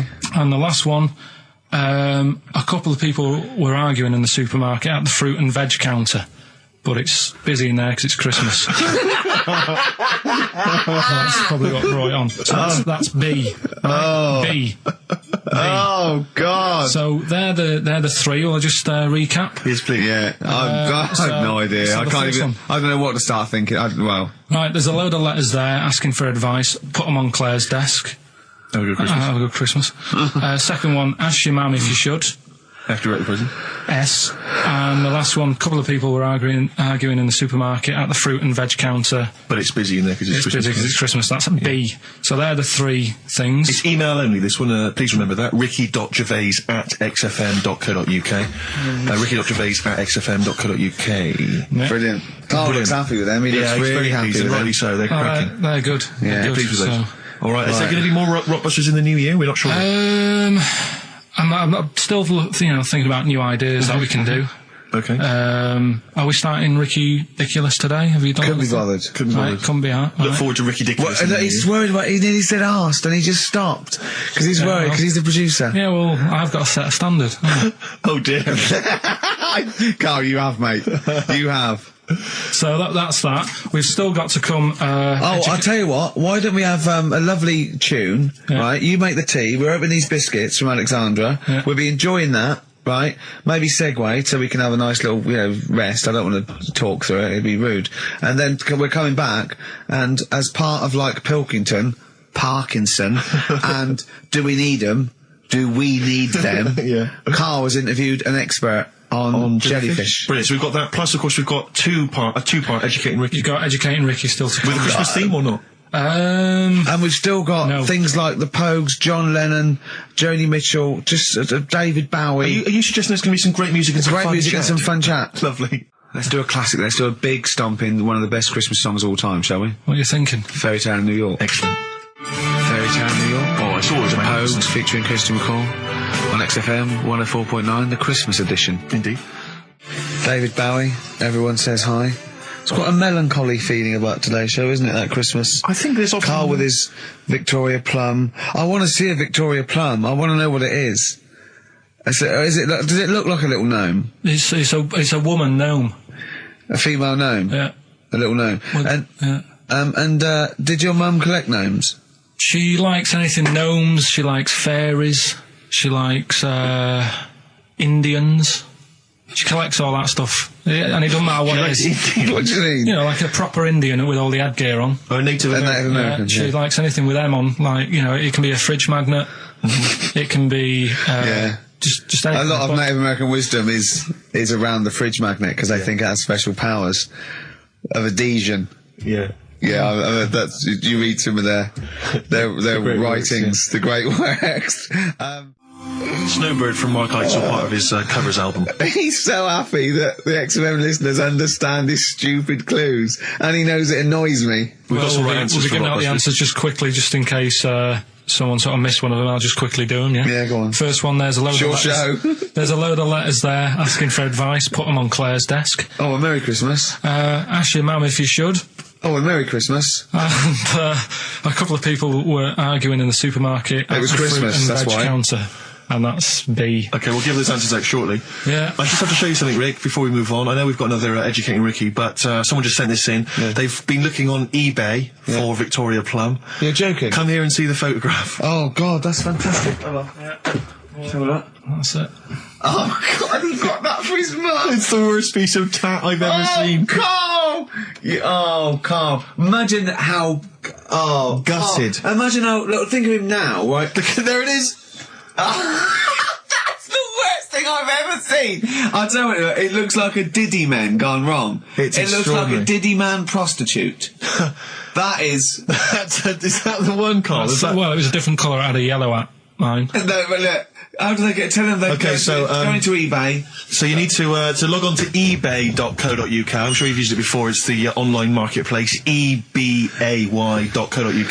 And if you type in Victoria Plum, I'm assuming that you can track this yeah. down. That's amazing. It's the worst piece of rubbish just I've ever think seen. how cute he was as a kid, though, doing that. Just think of him, just going... just seeing that and thinking, oh, like, she likes gnomes! It's the worst thing I've ever seen! I mean, to be fair, I don't know what her prize collection of gnomes looks like, but I can't imagine they're much better than that. I mean, gnomes are a fairly grotesque thing.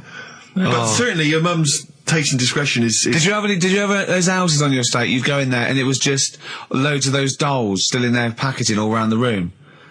And sort of like, one of those homes that keeps the, sort of packaging on the three-piece suite. Why don't you buy another one for her for Christmas? Yeah. Because It's $3.99. It looks, but that's £2.49 because that was $3.99. well, Oh, buy it, Carl. because I've sorted out her passport this year anyway. I'll get her that next year. Right, so listen, right? Okay. John Lennon. Happy Christmas, war's over and all that. Indeed, yeah. Brilliant tune. Great tune. And Well, lovely I've sentiments. had a great time. Merry Christmas, everybody. I hope we haven't offended you by some of Carl's rantings. Just think of what he's gone through in his life. That Victoria Plum incident. Carl, I've got a little gift for you here before we go. Oh, you're joking. I haven't got you anything. Well, no, I don't. You haven't got your girlfriend anything. I wasn't expecting much. It's not exciting, but it's worth taking. In fact, why don't you just re-gift that straight away? It's all right. Cheers for that. It hasn't even looked at it. Champagne. That's not the champagne we got free from the BBC, is it? It's not actually, no, Rick, because that is far too good for the likes of Carl. Oh, right. And I wasn't going to give it to me. You wouldn't appreciate it. That's just sparkling wine. Oh, brilliant. Oh, I love that. Yeah, he doesn't know the difference. I'm seeing Carl on Christmas Day because he's around Christmas Day in London, so I'll get a little gift then, Carl. All right. That'd be good, wouldn't it? It'd be a nice little... Okay, answers. We must give the answers. You would have to go to bed at 6, though, so we can play. Right, here's the last clues of the year. You had... there's a load of letters there asking for advice. Put them on Claire's desk. That was F. That was for foreigner. Foreigner. I don't know what you mean. Claire Rayner. She took advice. She gave people advice. So that's a foreigner. That is shit. Right. I'm sorry. That may be Christmas. That is absolute garbage. A lot of people got the right answer. I know. Well, that annoys me even more. Number 2. The second one, ask your man. Foreigner. Yeah. Foreigner. Second one, ask your mam if you should. That was S. That was Shalimar. Shalimar. Right? No, bizarrely, what was the clue there? Ask your mum if you should. No, we got a lot of people saying Smashing Pumpkins as the answer to that. But I don't know who's saying that today, Mum. Smashing Pumpkins. Merry Christmas, Mum. Smashing Thanks Pumpkins. very much. Nice bollocks. Yeah, exactly. Oh, that's great. That's great. Right. Smashing Pumpkins. Your dad bought for me for Christmas. Yeah. And the last one, Lovely plums. What, my Victorias? Oh, God. right, we've got to wrap it up. Come on, then. A couple of people were arguing in the supermarket at the fruit and veg counter. That was B, that was banana drama. They were like having an argument. What do you mean banana drama? What? No, wait. What group is banana drama? What group is banana drama? So, you're a fool. You're a twat. When you say that, but you accuse Carl of that, you're also accusing lots of the listeners, including the winner, Nicola Rogers, of London, and she wins those great prizes, and she got them bang on, so... Banana drama. so can we finish there now? Yeah. Yeah, What do you mean? What do you mean? Can we finish there now? Just play the ads and go. What? No, what are you talking about? We're going to play Jerry River all Play that then. Goodness me, Carl, look at you. We haven't got time. Merry Christmas, Carl. Merry Yeah, Christmas, cheers. Carl. Enjoy the show. Let's give him a little kiss. Oh, a little kiss. Oh, no, I can't. With tongues, it's Christmas. No, don't. Stop messing about. Get up! The featured film's not bad, I have to say, actually. You've excelled yourself there. Again, it's just one of those things where I think, what kind of XFM listener would want this particular goodie bag? I know before Christmas, Carl, you explained that the Look reason at we were Carl's giving away... face, he's disgusted, because he just said, I do a lot of work to get these prizes, and I went, no you didn't, I saw you, he went over to a drawer and went, I'll give that one, and that one. That's what work you put in. You nicked some, there's about 12 Jerry Halliwell videos, one of which we're giving away. It's sort of Rick, like, you've given it away. oh no. Yeah, if you'd like Jerry Halliwell's Body Yoga DVD, then, you know, that's one of the treats you can win. But it does, like, if you remember before Christmas, he said that he was giving away a kind of bumper pack of gifts that you might want to wrap up and give to various people. One for Uncle, one for Auntie. But obviously Christmas has passed, so I don't know really what your excuse is this time. You eat a lot over Christmas, don't you? Get a bit fat. Fair point. Yeah. So, Jerry Body Yoga is one of them. The recent, on DVD, the recent series of Wheeler's Own Pet. Yeah. Reaction. Could you give me that reaction again? Well, Rick? no, just give me that reaction again. Oh, yeah. Yeah, brilliant. And actually, I have to say, this isn't bad at all. This is the very best of the Stone Roses CD. Well, you can't knock that. You can't knock in fact, that. I'll tell you what, we should play Elephant Stone at some point. Yeah, today, 'cause we'll it's have that. Go on. Madness. I think this is actually tunes from them and not from the musical, although it is tied into the He musical. went to see that musical. Really? Yeah, on New Year's, you know what it's like on New Year's Day, there's nothing to do. Sure. So you go and see Suzanne some out. people doing madness songs. No, I took Suzanne out for a walk, right? Yeah. Went round Covent Garden, Right. past the place where it was on. The stage door was open, you snuck in. Well, I said Madness are all right. And because when you think about it, Madness songs are quite sort of musical anyway, aren't they? So you can't... They're quite musical. Do you know what I mean? They sort He of... means they're like a see, musical, right, they're yeah. like a musical. Knees Up Mother Brown. I thought it was all right, enjoyed it. Blur the musical would be good, wouldn't it? Blur the musical would be excellent. Yeah, little Cockney so Sparrow. what, you bought tickets there and then and just went in? They're not selling, are they? It was fairly quiet because Oh. we only paid the lower price and we got upgraded for free. Nice. So You enjoyed it, did you? I'd loved it. And would anyone like to come on stage with us? Yeah. The little bald fella. Yeah, go on, I'll give it a go. And what home are you from? Where are you? What are you doing tomorrow? Well, I'm going. No, you're coming here tomorrow. Come here tomorrow. Is he not doing well? That's a disappointment. I don't know. I mean, it was New Year's Day, so maybe that's why it was quiet. Okay, well, if anyone It's hasn't seen this fine. or didn't receive it for As Bono Christmas, said, all is quiet on New Year's Day, Carl. Yeah. also we've got to give away Minority Report by I like that. Steven I enjoyed Spielberg that. with Tom Cruise, which is on VHS. A good rip-roaring sort of film. It's not bad. That's probably the best thing we're giving away, but as I say, we can always leave somewhere if you don't I'm want. arresting you for the future murder of Sarah Marks. Brilliant. That's the sort of excitement and drama you'll be getting in it. It's not brand Little new. taster there. I got that off Paul Anderson. He said Right. here's something to watch over Christmas. So you've actually watched this already? Yeah. All right. I've rewound it. That's probably added No, to it, you though, have. isn't it? It's touched by the great man himself, Yeah. Karl Pilkington. And it's alright, I'd say. It's worth a watch. Can I just ask Carl how he got on over Christmas? Because the last time I spoke to him, you hadn't bought a present for your girlfriend. I had to say I was on tenterhooks all Christmas. Well, you changed it. After that show, I felt bad, even though I shouldn't have done, because... Because you hadn't bought your girlfriend a yeah, Christmas but I present. said to you, I booked a table at a hotel in Covent Garden, had Christmas dinner there, which was nice, right? It's good food and everything. Didn't feel like enough to me. Well, then I went out and treated some stuff, and then... No. A couple of days before Christmas, he went, I took Suzanne to that hotel we're going to go to for Christmas dinner. We had tea and cakes. And I went, oh, you treated her? He went, no, she paid for it, but I was just showing her what it was going to be like. That was her extra treat. She paid for it. I love that. Brilliant. Yeah. Well, it was like 150 quid for a meal for two, which is pretty dear. So I'm not going to buy her cakes as well. I love that. All right, love, have anything you want. You pay for your own pudding. I'm not mental. So you treated her to some other Yeah, stuff. some bits and bobs. And then So yesterday, she chose them and you paid for them. what, the presents? Yeah. No, Or you no. chose them and she paid for them, but, you know, it's the No, thought that counts. I got them on the way home that Saturday. Well done. And what Past did you some buy? shops. Well, just some bits. Might be personal, Steve. Well, I don't care. Just some bits. Yeah, Just but bits and pieces. leave out the personal bits. What bits? Just little things. And then yesterday, right? A monkey wrench and a new washer for the shower. Yeah. Some recordable CDs that you need for your job. Oh, So dear. now, when you gave those presents to her, did her face light up? Right. I don't want to tell you what they were, right? But she wasn't that impressed.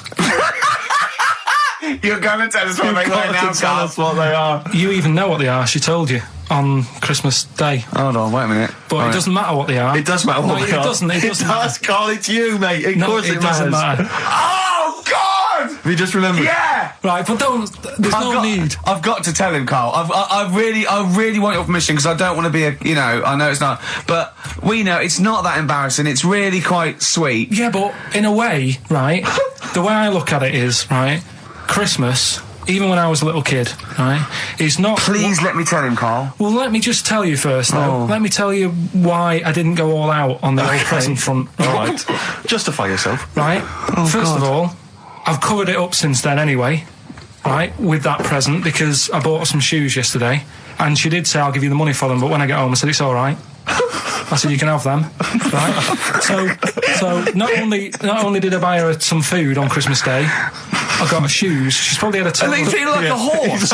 Yeah. It's sort of like, yeah, there you go, there's your shoes, there's your food, right, bed down, see you later. Yeah, but what I'm saying is I she's have done... fed and clothed Yeah, her. did you comb her hair? She's done well this year, right?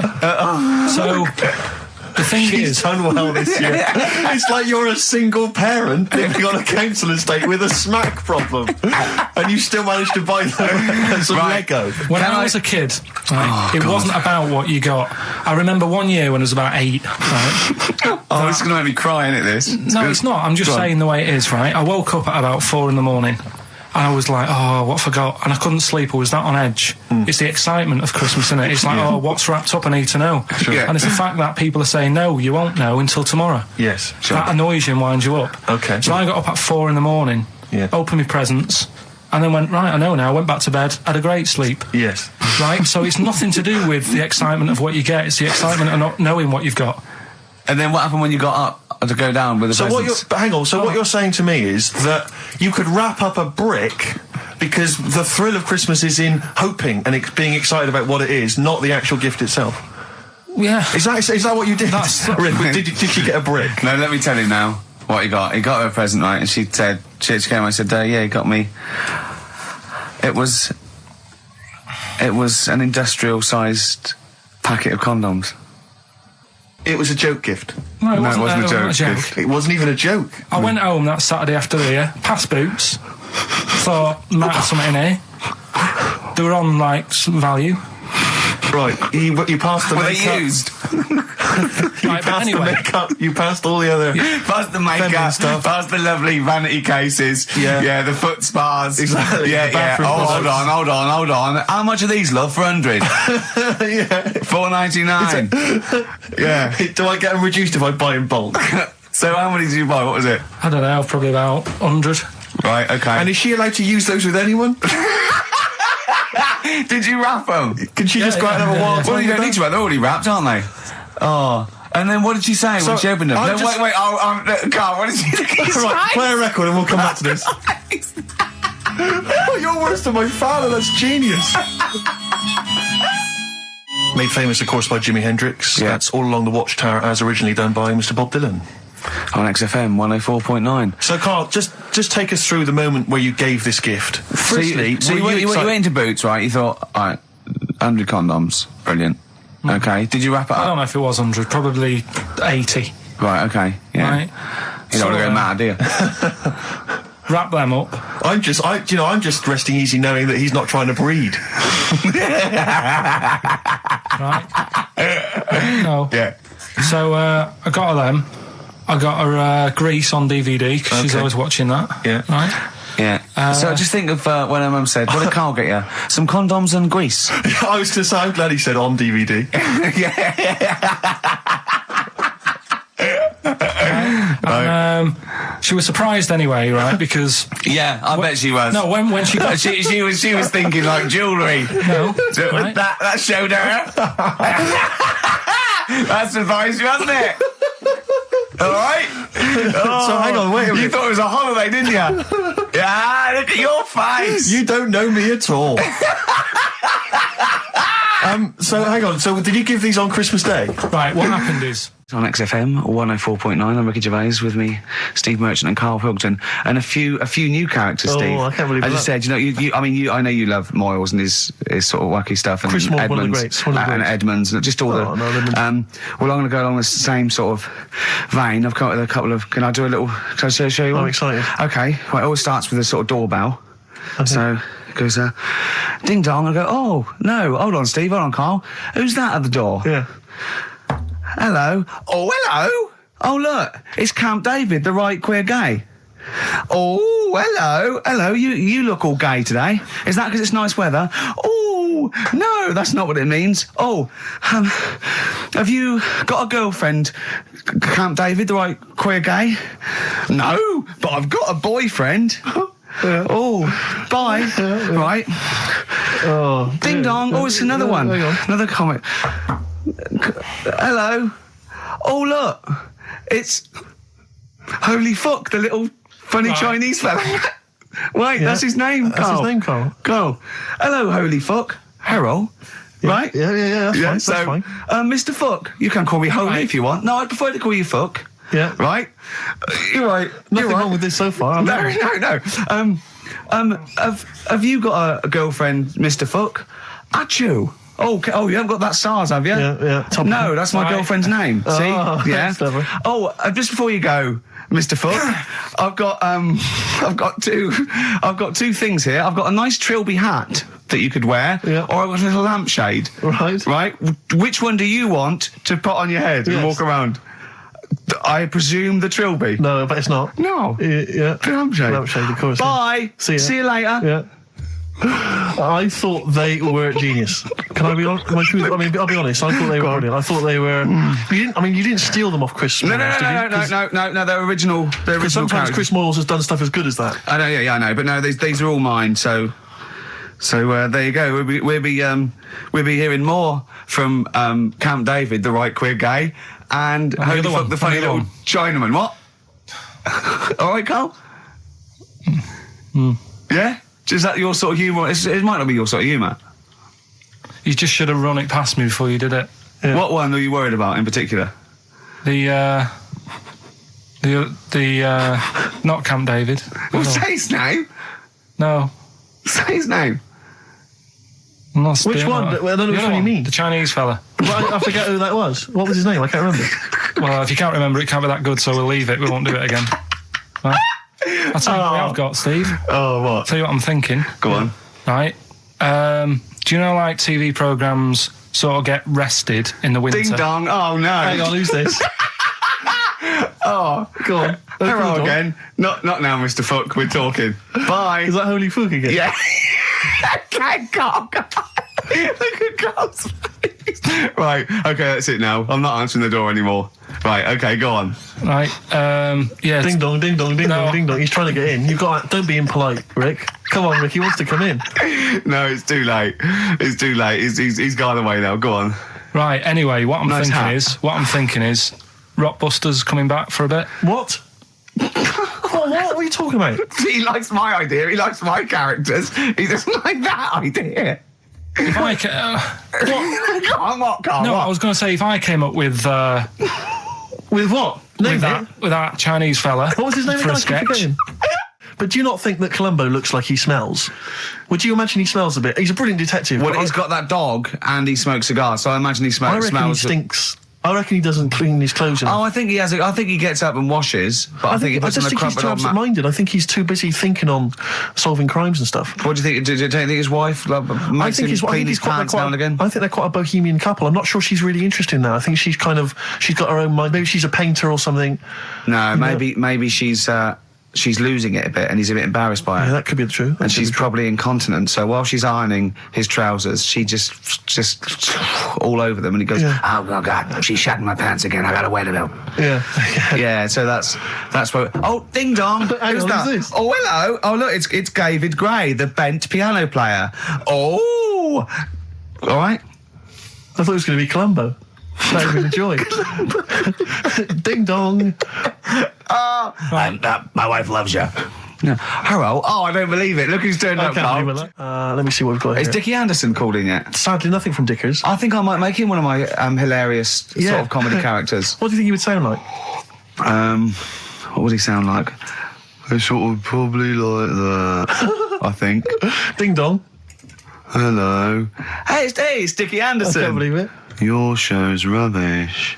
Something like that. I mean, I think you should work on them perhaps before You're saying there's not a lot of substance to these I'm guys? just saying that, once the novelty of the doorbell has worn off. I don't think you understand comedy on radio, I'm Steve. not sure I do, to but, be honest. Listen to Noel Evans, listen to Moyles. You'll see you don't need to riff with it. It's just, you just do the doorbell and just say they're here. Right. That's all you need to do. Sure. So that's the main thing. Well, so we've had a couple I'm of thinking of some responses. more characters as well.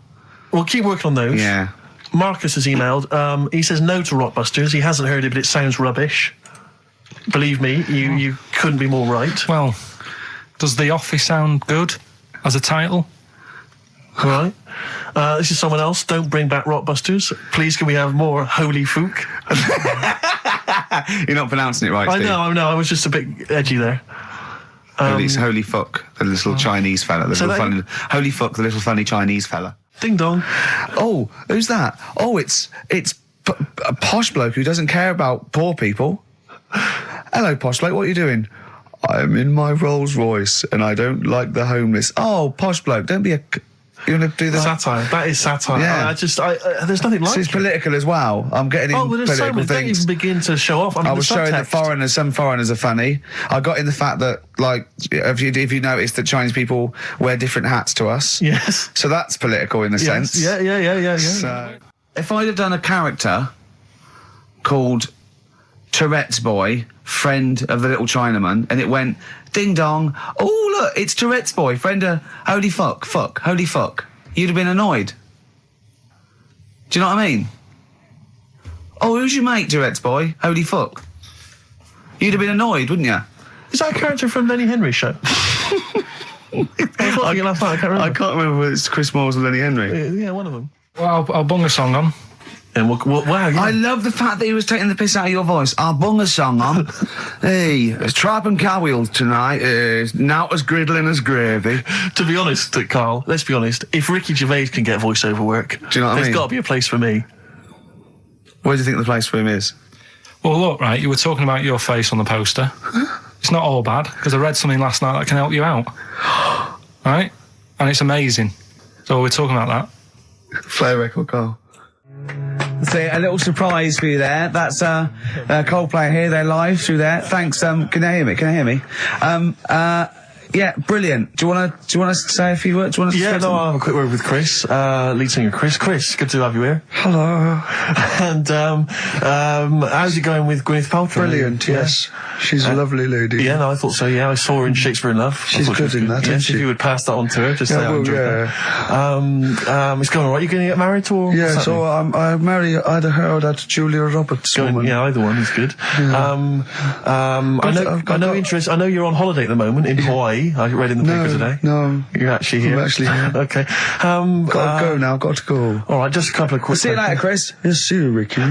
So that's the sort of guests. That's the caliber of guests. We're just trying to up Just things. like Jonathan Ross. We've got guests like Jonathan Ross. That's Coldplay, just popped in. Just popped in. So if you're the Sony people listening, you might Brilliant. And we've still got Carl to take off my sock for 20 quid. Okay? We're trying to be interactive. Yeah. I've seen how other DJs do it. They have phones. They go, and how are you celebrating tonight? Oh, we're just going out, Foxy. Have a good time. Here we go. This is, you know what I mean? Yeah. We've got to be. I've guessed we had Chris Martin in from Coldplay, which is going to be a lot. Well, Chris is still here. Hello. Chris, how did you come up with the ideas for your songs? Just make them up in my head with the guitar. And how old are you now? 28. Thanks very much. No, more from Chris Martin later, I imagine. Cheers. We've also had an email. Cheers. Thanks, Chris. And Suzanne was sat on the floor in front of me, and she was like, "Oh, rub my neck, it's hurting."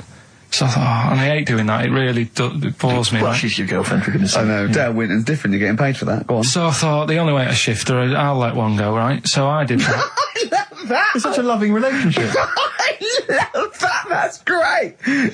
So she's like doing the washing up badly. Yeah. She won't ask me again. What have you done? I've smashed the cups up and I've written in excrement across the wall. Well, that's no good, isn't it? Well, I won't do it again then. Give me the marigolds, I'll do it. I've nailed the cat to the fridge. What's up with that? Yeah. Go on. But yeah, so I did that, and it worked. She sort of got up and said, "Oh," and my dad said, "What do you do that for?" Yeah. What was he thinking? So I said, "Oh, I hate rubbing her neck. Does me head in." So he says, "You know, I've never trumped in front of your mother for 40 years." Sorry, where was this? Chigley? Why is this family talking like this? Young Carl, I've never trumped in front of your mother in the 35 years. Why you, what, I don't know what... No, it's just that he said, you know, we've done a lot of things in the family that I'm Hold not on, proud of, and what did he say that for? What, he's never trumped in front of your mother? He just offered that information up. Well, he just was surprised that I did it. He said, "Where have you got that from?" Yeah. Whoa, he's lowering test times, I'd have thought. What do you have to imagine there's a class of farting. Oh, no. we haven't told our kids about farting. He doesn't do it. We haven't told him about it. We haven't. No, we don't do it in front of him. You have to learn it, do you? No, but there's a place. That's what I was always told. Go on. There's a place for that. Cornwall. Basically, it's about this monkey. Oh, yeah. Oh, yeah. In the jungle. Yeah. It's got a gig at an hairdresser's. What are you talking about? What are you talking about? It's got itself a nice little job going in an hairdresser's. As what? It gets people sitting down, and what it does before the people have their hair cut, that it sort of sits there, and it goes through people's hair, makes sure it's clean, and people are loving it. Right, So it's a pet monkey. It's nothing to do with it getting a gig in an hairdresser's. It's a pet monkey. It's not working at Monkey and Guy. Yeah. No, seriously, it's in there. I think it might have started off as a job, and then. So what does it say? It says junior £15, stylist £35, and monkey £63. Yeah, but before that, I've never had that much luck with hairdressers. Before that was another place, and it was run by sort of, you know, these sort of wannabe gangster type people. Oh yeah. But they'd you know, you're going What for do a you mean by haircut. want to be gangsters? Well, sort of just petty crime stuff. You'd go in for a haircut and then you'd walk out with a video recorder. Do you know what I mean? You It's, don't have to take it. No, I know, but they'd sort of spend ages flogging you that whilst cutting your hair. It was their thing. It's like, right, sit down, you alright? Yeah. Oh, you So know. for the weekend, what do you think of? Maybe a Sony. Yeah.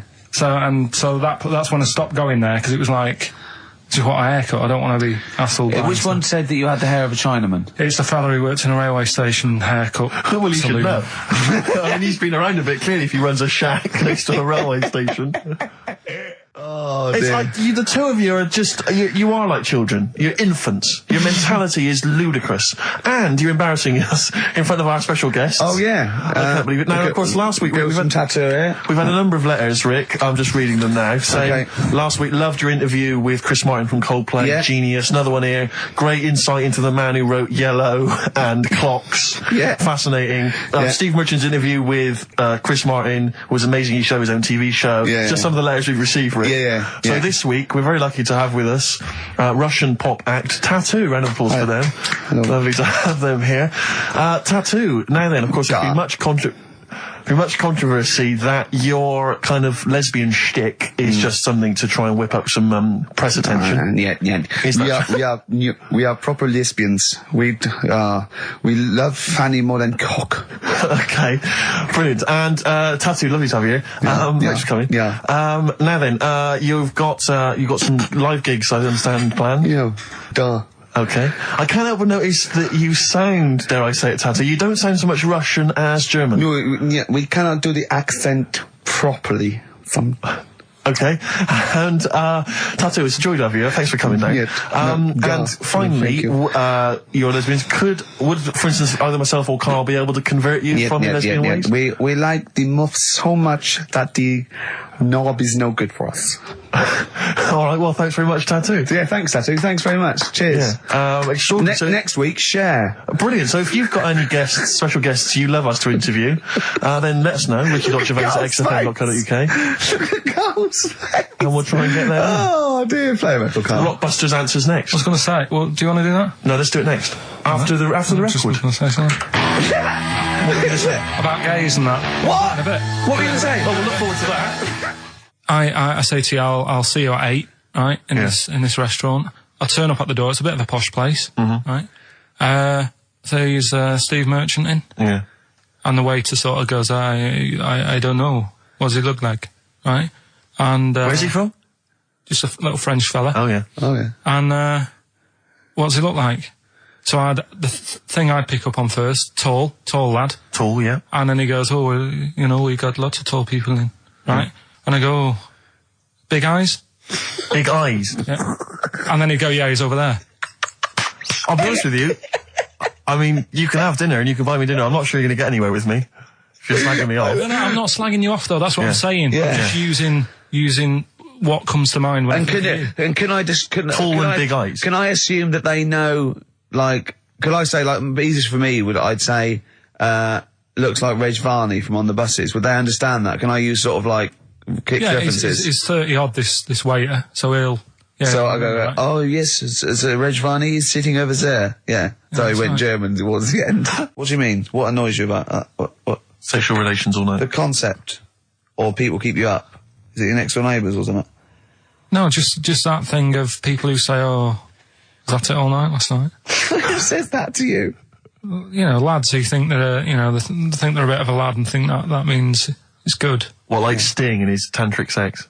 Sting. Yeah. Well, to be fair, it goes for 8 hours, but only 3 minutes of that is going for it. The other sort of, 7 and a bit is sort of laying next to each other, isn't it? Right. Or sometimes in a different room. Yeah. Yeah. Is that why it's called Sting? Hey? Well, if you're at it all night, bet it. He's gonna sting. Yeah. So what's your problem with this notion of going at it all night? It's just that thing of, get it done right the first time. Do you know what I mean? Get it done. Yeah, get in, get out like the SAS. Once you've done it, you've done. You know what I mean? Yeah, no fanning around. No messing about. So, it's just that, isn't it? It's like, do it right the first time. Once you've washed up, right, you put the pots away, you don't dirty them again. What a lovely analogy. That's one of the great. Is that what you metaphors. say to Suzanne? Come on, love. Once you've washed up. I've already washed up. You don't dirty the pots again. Go. What a romantic Ding dong. song. Hello, is there a fire? Oh. Hello. Did he have a moustache, the fireman? Yeah, do the jingle. We've come up with a new one, haven't we? The freak. Say chic. Cheeky freak of the week. Right. Well, couple of bits. I don't know which one to use as the main feature for this week. It's that good, is it? Well, there's been another one born. What? Little kid. You go on. 4 eyes. Insult. Just a guy who wears glasses. Come on. 4 eyes, 2 noses, 2 mouths. That's weird, isn't it? This bloke, did he also have 2 heads, 2 bodies? Sort of born sort of slightly separately? He wasn't stood next to a mirror. No. It's weird, that, isn't it? That's all you've got. I love that. That's weird. That. Imagine the doctor said that. Well, Mrs. Parks, kid's got 4 eyes and 2 noses. Weird, isn't it? Any clues? Any clues? So that's it. That's all the one. information. Well, I'll tell you what, No, that, but that again- shouldn't be the main one. Okay, I've answered but your like I question. say, what's the idea of this feature? What do I say all the time? Don't know. I always say, think about it. Think about what that would be like. Okay. What? Giving birth to him? No. Being, I think it's a girl. Being like her. 2 mouths. 4 eyes. What would that be like? Mad, innit? I don't know what this feature is. I don't know why.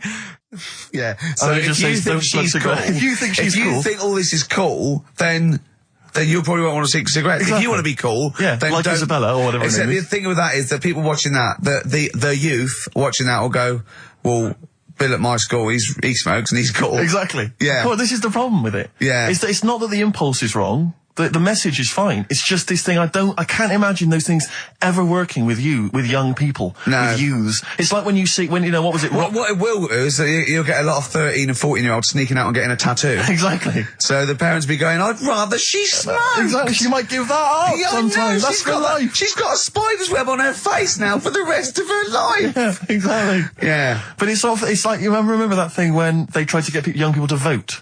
Do you remember that? Was it Rock the Vote? Was it called Rock the Vote? Was it God. people like Billy Bragg and people kind of... Yeah.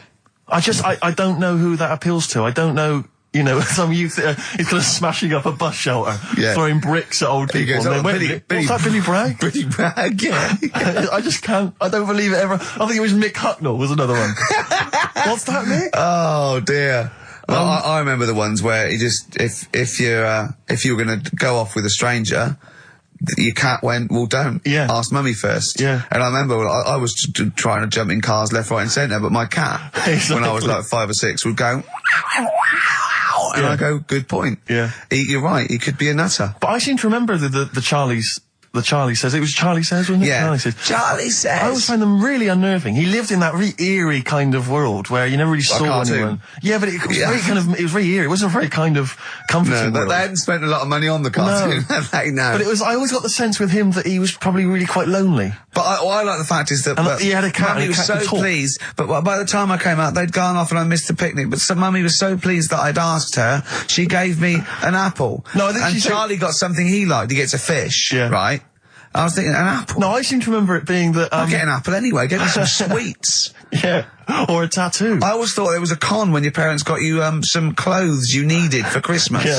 I'm not falling for that. Exactly. I'd go, look, I'm getting the clothes anyway. I want battling tops. But the Charlie Says, I seem to remember when they asked him to go off for the picnic, by the time he'd asked Mum, because she was on the phone, I don't know who she was chatting to in the middle of the day, the kids had gone, and I seem to remember one of her clients. Exactly. I seem to remember that, he said, don't worry, he was fine, because Mum took him and Charlie on a picnic. Not as good. Who'd rather go, with your mates, or with your mum on a and picnic? your cat. And your cat. Yeah. I mean, I think they were friends. This Scotch egg sinks a fish. Well, I had to bring it for Charlie. Don't bring raw fish in the picnic basket. I think they weren't friends of his. They were just local kids who go, let's go and ask that weirdo with the cat if he wants to come down the park. Let's go and ask the weirdo who thinks the cat can He can talk, talk, yeah. and then run away when he goes to ask his mum. When he goes off to ask his mum, they're just going, ask your mum, ask your mum. Yeah.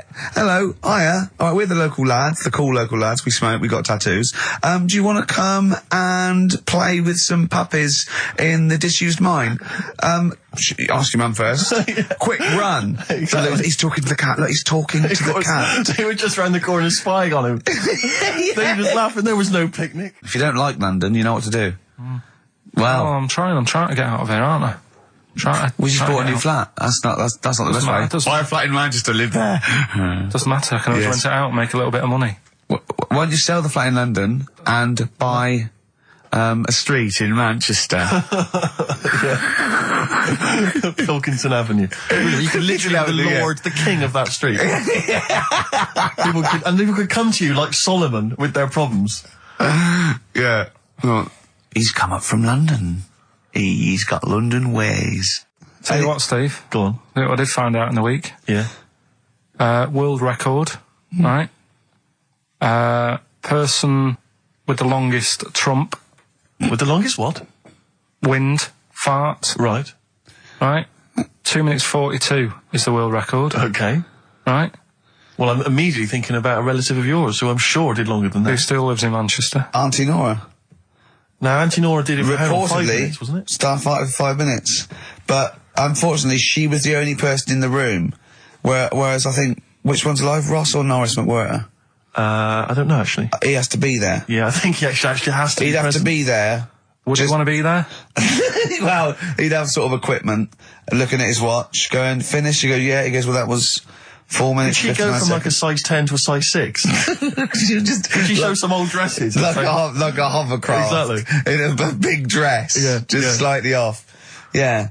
So, it has to be invigilated. But again, you know, how was the Guinness Book of World Records one invigilated? I mean, who was supervising that? Who was He said, monitoring I can fart for 2 minutes. They went, well, we've got to see this. Went round. And, he just probably let it rip.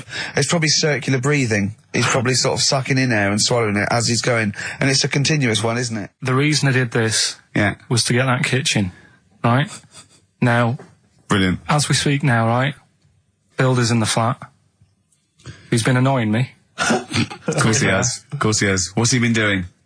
When he turned up on Monday, right? Yeah. Wanders in, and the first thing he says to me is, said, the pub across the road, is it any good? I said, well, it doesn't matter, does it? You're working on the kitchen. Think of saying that to a builder. Probably making conversation. Probably meant, do they do a toasted sandwich? Because I've got a half-hour lunch break. Not an hour, like Karl Pilkington. So I'll probably then get a nice, cheese and tomato sandwich. Is that genuinely what you said to him? Yeah. The first thing you Yeah, said so to him? Suzanne had to go at me saying, why have you said that? He hasn't even started on it yet. I cannot believe that. You're unbelievable, Carl. And you say it's us that are rude, crass, I wasn't being thoughtless. rude. I just was letting him know. Do you know what I mean? I know what He they're up knows to. what he was there for.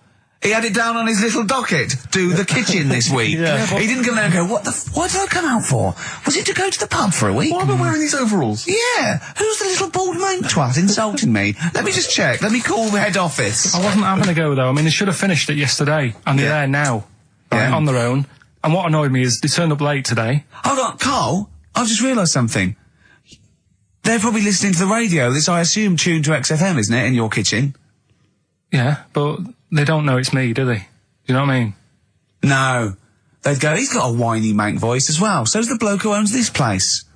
And the bloke who owns this place, when I said, what's that pub like across the road, said, well, you won't be bothering that. He's working on this. No, he won't be able to put two and two together, will he? You've suddenly, the penny's dropped, doesn't it? You've suddenly realised. Look at his face!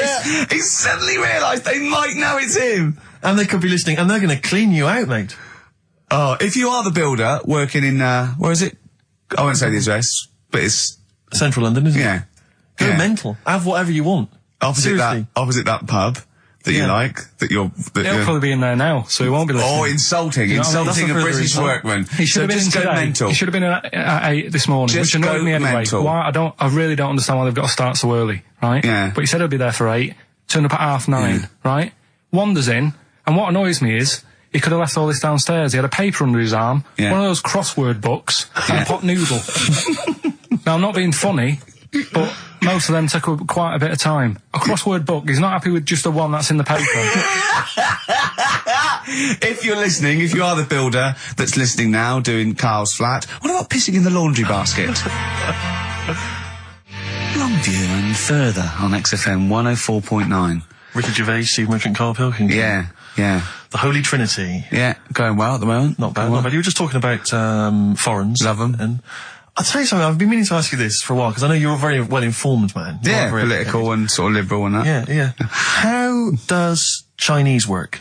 Well, the language. I can't figure it out. No one knows. I can't figure it out. No one knows. It's not like any other language. No, it's not. It's not. You know. Either spoken or written down. Well, it's not written down, it's... Well, when it's written down, it basically looks like kind of little children's drawings of those little paper houses that Chinese people live in. Well, that's what You know what I mean? it is. And it's loads of them, it's hundreds of them, from what I can make But I mean, out. even French have a go. It's not even the French like right words, but they've got some of the right they're trying to sound letters, like English. and they're going, "Oh, hello, how are you?" And it's sort of they're trying to do the words, but there's just something wrong. I think it's like a speech impediment. I think. Exactly. Yeah, Germans are similar. Yeah, Germans are going, how are you? And they're trying to do the words. trying to They're speak English, but it's whereas just coming out Chinese, of it. no effort. It's just... I mean, can you imagine what we just played? Or in fact, can you imagine the last 50 minutes on Radio 1, on The Breakfast Show? Well, we could pre-record it though, so I wouldn't have to get up early. Sure. That's not your point, is it? That's not really No, it. your point is the quality of what we're doing, not well how early it is. Sure. Get it. What yeah. would you provide, though, Rick, do you think, if you went to Radio 1? What sort of... Because, I mean, obviously... Wank, oops. I can do all that. Because, I mean, obviously, our time at XFM is going to basically... We're running on empty, aren't we? I'd be the furry shreddy. Right. Yeah, so I'd get that.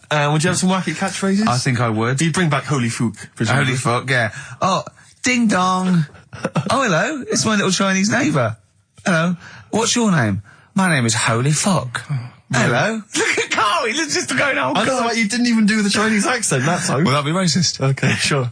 I mean, yeah, Sure. it's just his name's Holy Fuck, and there's nothing Nothing wrong or with that. funny about that. So, yeah, you'd have that. You'd have that. crazy comedy characters. You'd probably have some wacky quizzes. Yeah. Oh, look, it's Dirty Old Queer. Hello. No, I'm not. He's a new character to me. I'm quite excited. He sounds very modern and contemporary. Yeah. A new spin Yeah. on an old idea. Yeah. Just tell us a little bit more. Oh, wow, he's an actor, isn't he? And Right. and he likes to, take it up. All right, well, that's just, if anyone from Radio 1 is listening, and Yeah. they've listened to Dominic Mohan in the paper, they thought, yes, you're right, we need some new blood at Radio 1. Ricky Gervais has got a myriad of comedy characters. Yeah. Whack, oops. I can do sound You effects. can do sound effects. So- You could probably do funny voices like Chris Moyles, couldn't you? Yeah. Wow. Not as good, but I mean, I can... What about comedy songs like Moyles? Again, not as good, but I mean... Do you remember when Moyles rather hilariously changed the words of This Is My Moment by Martin McCutcheon to This Is My Motor? We listened to it, though, didn't we? Unbelievable. I mean, when he was doing a competition, this was pathetic, wasn't it? We were listening to Radio 1 once on our site, and I don't know why, we just wanted to, I think it was research, wasn't it, for The Office? Yeah. And he was doing this, he had to phone in with... We were listening to idiots. And No, I'm not saying that. And he was doing this competition, you had to call in with some songs that are golf related. And people were phoning up going, drive the cars. He was going, drive the cars, good. And I was on that phone, I must have wasted about 40 quid, and I wanted to get through and go, hello, Chris, it's not Milesy, yeah. Derek here, I got one. Oh, go on then, Derek, what is it? Something like Spandau Ballet with golf cart and that. And I just wanted to do and I waited. And just, I thought the joke's on us. Yeah. I wasted my phone bill just to say something stupid. Oh, dear. Oh. This show's better than this. Yeah, anyway, if you've got any hilarious golf-related song titles that you'd like What's to the number? email in, What's the number? Oh, I'd let them email in. ricky.gervais@xfm.co.uk. What would a song title be if perhaps we were doing something about, I don't know, air travel? Yeah. If you've got any crazy ideas, email in. We'd love to hear them. Yeah. Brilliant. I've got a thought of another golf one. Okay. You know, Duran Duran? Something down the fairway or something, if they wrote that. Alright? That's Girls on the putting green? Or Yeah. something? Alright? Yeah. Oh, hello. Have you introduced you? My name's Holy Fuck. I'm Dirty Old Queer. I could do all that. Ding dong, whack, oops. There was a woman about 4 houses down, right? Rough. Now, she used to wear leggings. Yeah. No, they're a bad idea. They are a terrible idea. I agree with you there, Carl. If you're a lady of What the colour? normo persuasion... Were they pink? No, they were sort of black, but with all bits on them. Oh, right. Do you know what I mean? What, Yeah. toast and Just horse bits. droppings? Yeah, go on, yeah. And she used to, she's quite a big woman. Sure. Pauline Quirk, I think Yeah, we well, described her as. Look like a light bulb when It she was is those bending kind of over in women that are leggings. attracted to leggings. Yeah, I know, yeah. They are drawn to them like a moth. To a flame. Yeah. She used to wear them, and that's what I remember when I read this piece. And she used to work on one of those sex line things. Right. Right, she used to do that. But What was she, an engineer? the weird thing with her was, she had big eyelids Right. Go on. that were too big, and this is what I was thinking. What right? do you mean she had big eyelids? How big do eyelids have to be for you to go, they're big eyelids? What was she shoplifting with them? Would she come out of Dixon's with, like, radio stored in them? What do you mean she had No, big eyelids? It was another one of them popular things round our way. Do you know? Like, What do you mean popular things? think They didn't people go, have they go, oh, I'll tell you what, they're all the rage. Can I get some big eyelids, please? No. It was just like one of them things that people suffered with. Just big eyelids. They could hardly open their eyes. What do you mean? What do you mean? That's one of them popular things round where I grew up. People had big eyelids. They could hardly open their eyes. What does that mean? What sort of freak town were you born in? You had webbed feet people with big heads. You got women with big eyelids. What does big eyelids mean? Are you confusing her with the horse? yeah. Did she have hooves? Look, what? That might be the last one ever, depending on whether Carl decides to come back Yeah. in October or not. I'm bored of it. I told you I'm bored of it. Why are you bored with it? I get bored quick with stuff. Yeah. I told Suzanne the other night, how lucky she was, that I haven't got rid of her yet. She's, do you know what I mean? Things. You put on her soft music though first, didn't you? You didn't just like start getting that right. you opened a bottle of wine. You know you're a very lucky girl. Sorry? Well, I used to get bored with you and that. Yeah. Oh, dude. You're lucky you haven't pissed off. Yeah. Do you want to open the champagne or what? Well, she was annoyed the other Carl, night. what's that on your ear? Don't worry about it. Where'd you get out? Steve reckons in ancient Greece, right, it was better to shag a bloke than a woman. And I went, well, yeah. I mean, that's about the male being sort of a first-class citizen. Yeah. Much better, wasn't it? An aspiration the to point sleep with was, a beautiful Carl, man than a beautiful woman. Women were lower-class citizens, Yeah. so therefore men were seen as higher class. So to have sexual relations with a man there was no shame in that. No. In fact, it was looked upon. And I as a said, good well, you know, ancient Rome. I said, even Nero, he'd sit in his big jacuzzi and he used to get, you know, pretty boy men to just go into the water and just nibble at his testicles while he was having a wash. He didn't do that. He did. No. Yeah. And he's not a gay fella. No, well, no. I mean, you know, I don't know about Nero, but I mean, it wasn't a case of a big delineation between what was heterosexual and what was gay. It was just, you know, whatever you. So what did this fella do then? This one who's having his. Well, having he his was little pretty testicles? much top boy, Nero, for a while, He was in charge. and you know, and you did what you were told. If Caesar or But why were people going round there? Why didn't they go? Oh, no, they weren't dropping in. It wasn't like the door was opening. I was going to see what Nero's doing. It's not like when I pop in here to see you. Normally what would happen is he'd say, come back to my place, I got a book for you. Yeah. You'd pop in. But He'd come out in his pants. Elton John would be on. You'd have probably been like a delivery boy or a stable boy or something, you know, and you'd have popped round there and you'd have gone, there at Nero, there's the tablets of stone you wanted. And they go, Pilkington, why you are here? Pop under, I don't know why he's French. What is that? I don't know why he's French. Just pop under the water and nibble at my testicles and you'd have done it. Because he was Nero. I wouldn't. He would have. There's no way I would have done. Well, you would What have. have I done? I've dropped a pizza off. Yeah, you why put am I around to there? Nero's place with the pizza. Right. Right, I'd say I've done my job. Right? Yeah. That's not the sort of tip I wanted. No, he'd have said, get the little baldy chap to nibble at my testicles, and you'd have run the water. I wouldn't have done it. No, Well, you I might put my head on the You wall. hadn't done it, right. No, I wouldn't have done Well, it. can I just say this, Steve? Not only would you be nibbling his testicles, you'd have been going mad. You'd have been noshing him just for extra. You'd have been doing everything he wanted. You'd have been going, he'd have gone, I didn't ask you to do that. You'd have been going mental. They'd have been chewing, slurping, smacking, poking. You'd have chopped, you'd have gnawed his packet off. You'd think you're eating Walker's crisps. There'd be bubbles, there'd be flood. Oh, it'd be horrible. Yeah, why should you do it? And then someone else gets a nice new watch and there's world peace. Exactly. You're walking round, it's nice and peaceful, you know what time it is. He's swanning round, he's got a lovely new watch and there's no threat of him being bombed. Exactly. I'm quite happy the way I am, really. I don't really want Are that you much. really? But you're on a 4.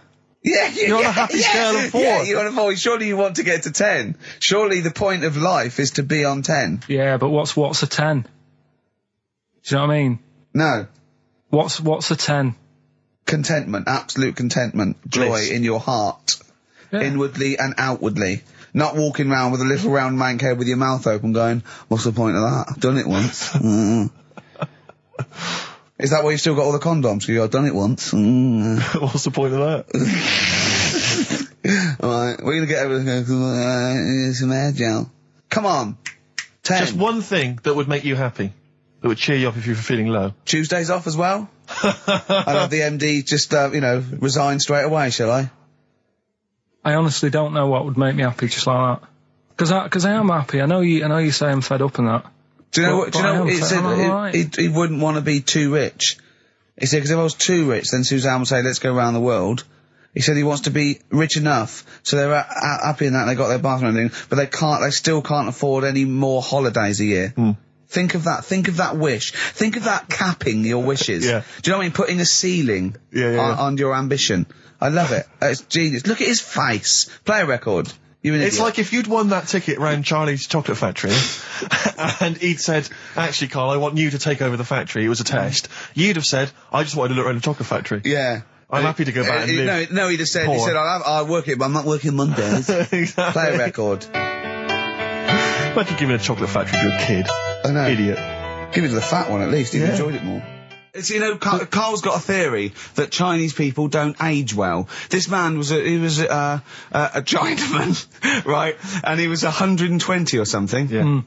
Did you see a picture of him? Yeah, He's he was- still he was alive. No, he's not. No, He's no, dead. is he not? No, He's died, dead. died at 120, so... He said 120 or something, but makes you wonder. What makes you wonder? Well, because they don't age well. I think he's using that. He's probably about 37.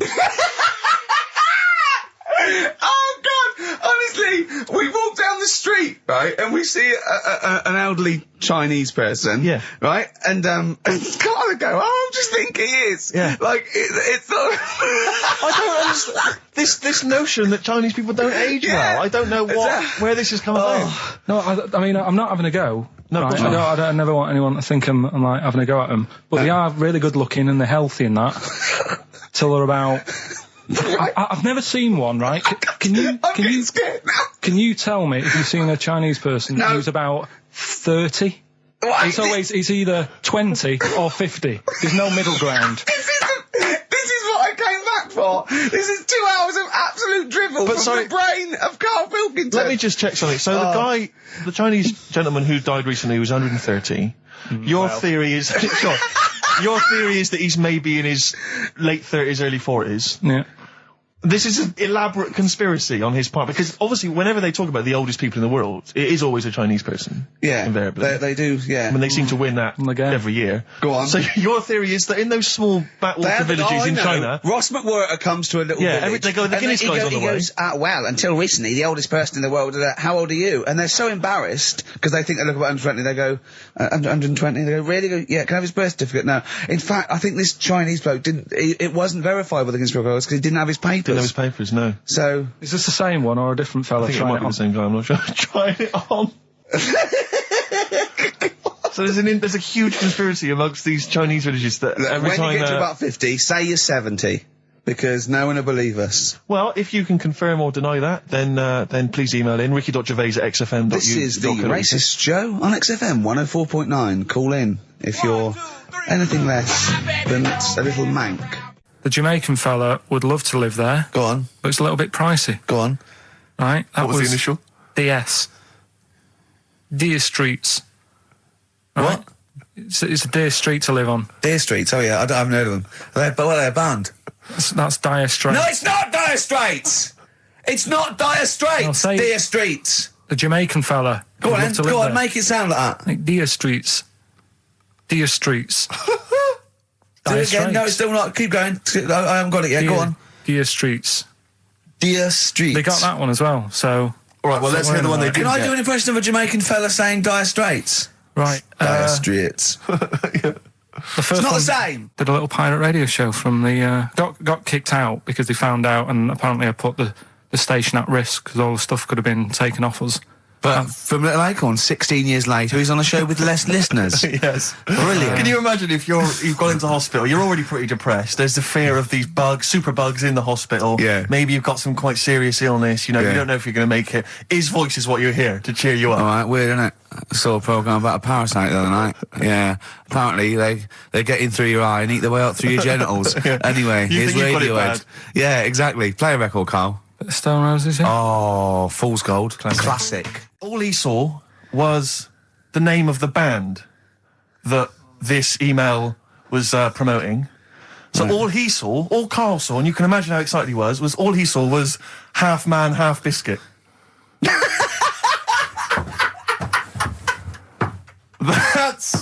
That's all he saw. I've never seen anyone so excited. Oh, God. It was actually just plugging the popular joke novelty band. How Half you Man, Half heard of them, Biscuit. then? But imagine how excited he was. That is fantastic. Man, half biscuit. Brilliant. Mr. Garibaldi. Oh, half man, half biscuit. That is genius. Oh, amazing. I just saw it, and when you closed it again, Yeah, but the thing is, if he hadn't have told you that, and he'd have erased it, next week you'd be saying about what they've done, the scientists, they've cloned a man with a biscuit. He's got currants for eyes. never go swimming. What? Never Okay. get to go swimming. Bong. Dwarf to live in a glass box. Dwarf to live in a glass box. Yeah, it's meant to be art or something. It's not though, is it? What? Meant to be art? Why is... Yeah, well, whose idea is this? Is it art, or is it someone hired a dwarf to live in their box? It's just a box, and he can even leave when he wants, apparently. He can, like, go, I'm hungry, I'm going for a walk, and he puts a little note. If it's Damien Hirst, he might end up in 4 bits. So Oh. just be careful. But to me, that's like that thing when I said to you about the woman in the jar. What woman in the jar? The woman in a jar, they go, oh, come and see the woman in a jar. And Yeah, it's then a it big turns jar. out it's a big jar. So Yeah, it's it's a like, big well, jar. put me Yeah. in there as well then. Exactly. It's not Yeah. special. Yeah. And that's the same with him. It's a big box, he's a small fella. What's good about that? What do you want to do, though? To compress matter? But hang on, it's not a world record-breaking attempt. It's supposed to be art. No, what's art about that? Well, I'd like to What's try and not justify about it. that? Oh, can we do a show for BBC Three? Karl Pilkington going around, what's art about that? Yeah. That is brilliant. What's art about that? I'd love that. Would you? I'd love that. Me and Steve are going to do a thing called Is Art Rubbish, where we go around and we chat about it. Yeah. But we can hand that over to you if you want to do that. If anyone from BBC Three is listening, Karl Pilkington, what's art about that? All right? Weird, isn't it? And what would you go around like Sensation and things like that and Saatchi and going... Dali and that. You put a sheep in formaldehyde, what's art about that? Our butcher does it. All right. Weird, isn't it? I mean, I think we beat the second language by about double. What language? I think in English we have got about, I think Russian second, but I think we got twice as many words. So there are obviously things that we say that cannot really be translated. Yeah. And so, ours is just great for obviously poetry and... It makes sense when you think about things like blancmange. Blancmange That would is be like good, yeah. wobbly pudding. I know. In English. But I think if there are, I don't know how many there are, someone know, say there's about 100,000 possibilities, right? I think we probably know, as educated people like us, Steve, we probably have about 20,000. Sure. Right? I really don't think we need that other 80,000. No. I can't, I'm not walking around going, I don't know what they're talking about. Exactly. I'm really, what did he say? What is that? I mean, that happens possibly once or twice a year when I go, sorry, what does that mean? Yeah, yeah. Do you know what I mean? Carl, you look bored, mate. We had a real I conversation think there. he switched off when I said forsooth. Bruce Forsyth, you know him. So much better than last week. You know him, don't you, Carl? Put a song on, yeah? Yeah. Yeah, boards. Okay, there was a monkey, right? No, he's No, freaked out. wait. It was a professor of English. Don't believe a word. Thin Lizzy on XFM 104.9. I'm Ricky Gervais, with me Stephen Merchant, and over there, Cam Fools. Is that your impression of me? Yeah. Yeah. Yeah. The rock one's better. The rock was... Yeah, you shouldn't try and be a DJ. Yeah. Yeah. Growing up with Diano Tuesday night. Carl reckons the gays go out late. Yeah. His favourite song is The Killing of Georgie, right? And he went, yeah, but would it have happened if he'd have been, going out a bit earlier? Yeah, well, no, fair point. Yeah. Is that song time specific then? No, but he reckons he probably got because he was out late. Oh, right, okay. He said there's one that works here. Sometimes he doesn't go out till midnight. But, Wait, if you want, I'm not fussed. Do you know what I mean? Think about it. Fast is making an appearance. Fast wasn't there before. Do the clue again. Do the clue again. Initials SC for that one. Do the clue again. No, I don't want to do it again. You haven't finished it yet? I have, that's it. No, do the clue again. I can't do it again. Do the clue again. Well, buy it if you want, I'm not fussed, right? Shop around, come back. It's up to you. I'm not pushing you into anything. It's up to you, wasn't there? SC for that one, right? And the final one, that's good. I can play 10-pin bowling again. Okay, and what's the clue? Christ. That's O for that one. Oh. All right, so they're the three Now I things. assume that I'm not going to bother to look, but I assume there's a jiffy bag of taps Yeah. which people can win. All right, well, great, good luck. Ricky.gervais@xfm.co.uk is the email Play a address. record. Thorns. No, buy it if you want. I'm not fussing. Come back, have a look round. I'm open Wednesdays, by the way. Shut up, for. See you later. Knob body has been that lucky before. Brilliant, all right. Okay. Or you've got get a lobe of this court case. Right, okay. Not bad, I'm going interesting. for knob body. It's been that lucky before. Right, it's a story about this kid who was born, right? Was he? Yeah, he was popped out, and the dad and the mum saw the baby, and it was like, oh, that's a good-looking little kid. Sure. And they were proud and that. And then... Like they're surprised that it's a good-looking little kid. It's theirs. Yeah. Like it could have been a frog, and they'd have gone, "Oh, he's got your eyes." And then the doctor goes, yeah, it is, but look at that. What? He said, it's a boy and hasn't got a knob. I love the doctor saying that. I love this GP or this midwife saying that. Oh, we love little boy. Yeah, but no knob, baby. Mr. and Mrs. I mean, think. Right. No, but I'm speeding it up a bit. All right, come on. So the baby's Right, so the born. baby's like that, And the doctor says that, and the woman's like, oh, it's our first as well, and stuff, right? She's really gutted. What's the second going to be like? So, Go ahead. so the Just a knob. doctor says, We'll call it Carl. All right, go on. Right, go on. so the doctor says, well, I'll leave it with you for a bit, get used to the idea, right? As opposed to throwing it away. So he wanders off. Yeah. He comes back with a smile on his face, right? Found the knob. So the mum and dad are like, what are you smiling about? He said, you're not going to believe this. Baby's just been born. It's got 2. Right? You can have one of them. And they did a little operation. Where did you get this information from? That's in a book. What book? Is it the a same as joke the book that you carry round with you? No. With the woman with 3 legs, the juggler with 9 arms, and the bloke who found shagging a chicken under a rock. Is it in that book? Weird though, isn't it? Well, it's not true. It is true. What, in the same hospital, there was a baby born without a knob. Luckily, Carl. It happened. You swear to God you're not making The this up. doctor making it came up, back honest to God. smiling because you won't believe it. There's a baby there with an excess of a knob. It happened, honestly. I'm not, all these things are not made up, the educating stuff. That's why I do it, isn't it? Teaching you stuff, always teaching you stuff. All right, if anyone can confirm the baby with no knob, they're the going to baby with confirm it 2. because they're going to go to the same dubious website that Carl got it from. I always try to be level-headed and reasonable in these situations. And it's you always ignore it. Guatemala or Mexico. Rodriguez was born without a knob. Luckily, baby next door and was got 2 knobs. What a load of shite. Play a record. There's still more to come. Oh, I'm looking forward to it. Was it Nelly? Nearly dead. It nearly died. It nearly died. I was interested in it. I remember reading it, and there was one element of the story. You were thinking it was going to be a cheap holiday. Well, You're not going to pay those prices. 400 quid, home seasons, you're having a laugh. That's nothing. Mansfield car park. and there was an element. It said in the news report, it said that while he was down in the ground, he began and ended a relationship with a woman. while he was down there, some fan who was a fan of what he was doing, he started communicating with her through the tube. I don't know the ins and outs of it, but they began a relationship and it ended. And I have to say, I remember thinking, you know, when you read that there's a man... How did it end? Well, why did no you go idea. that this isn't working? That's twice you've stood me up. Yeah. Well, I can't get out, can I?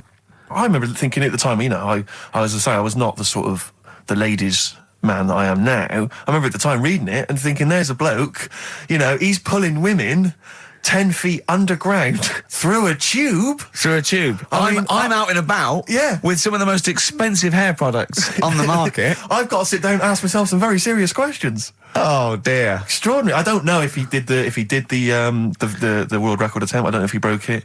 I don't know how that happened, but good luck to him. What do you mean a hole though? Like what? A proper thing, or is he moving about? How big is it? No, it was just. I think it was just buried alive in a casket. I don't know, just down there, probably laying on his back, maybe, just waiting for little bits of water. But could he get out if he wanted to? Well, yeah, he could say, "Can you get me out?" He couldn't just leave and then come back. There was people. So someone's there then? No, they buried him and were saying, "Wow, we better go back in a couple of weeks, see how he's doing." What do you mean, someone's there? Of course, there's someone there. Norris McWhirter, for one, I'd imagine, going 3 days, just a few more to go.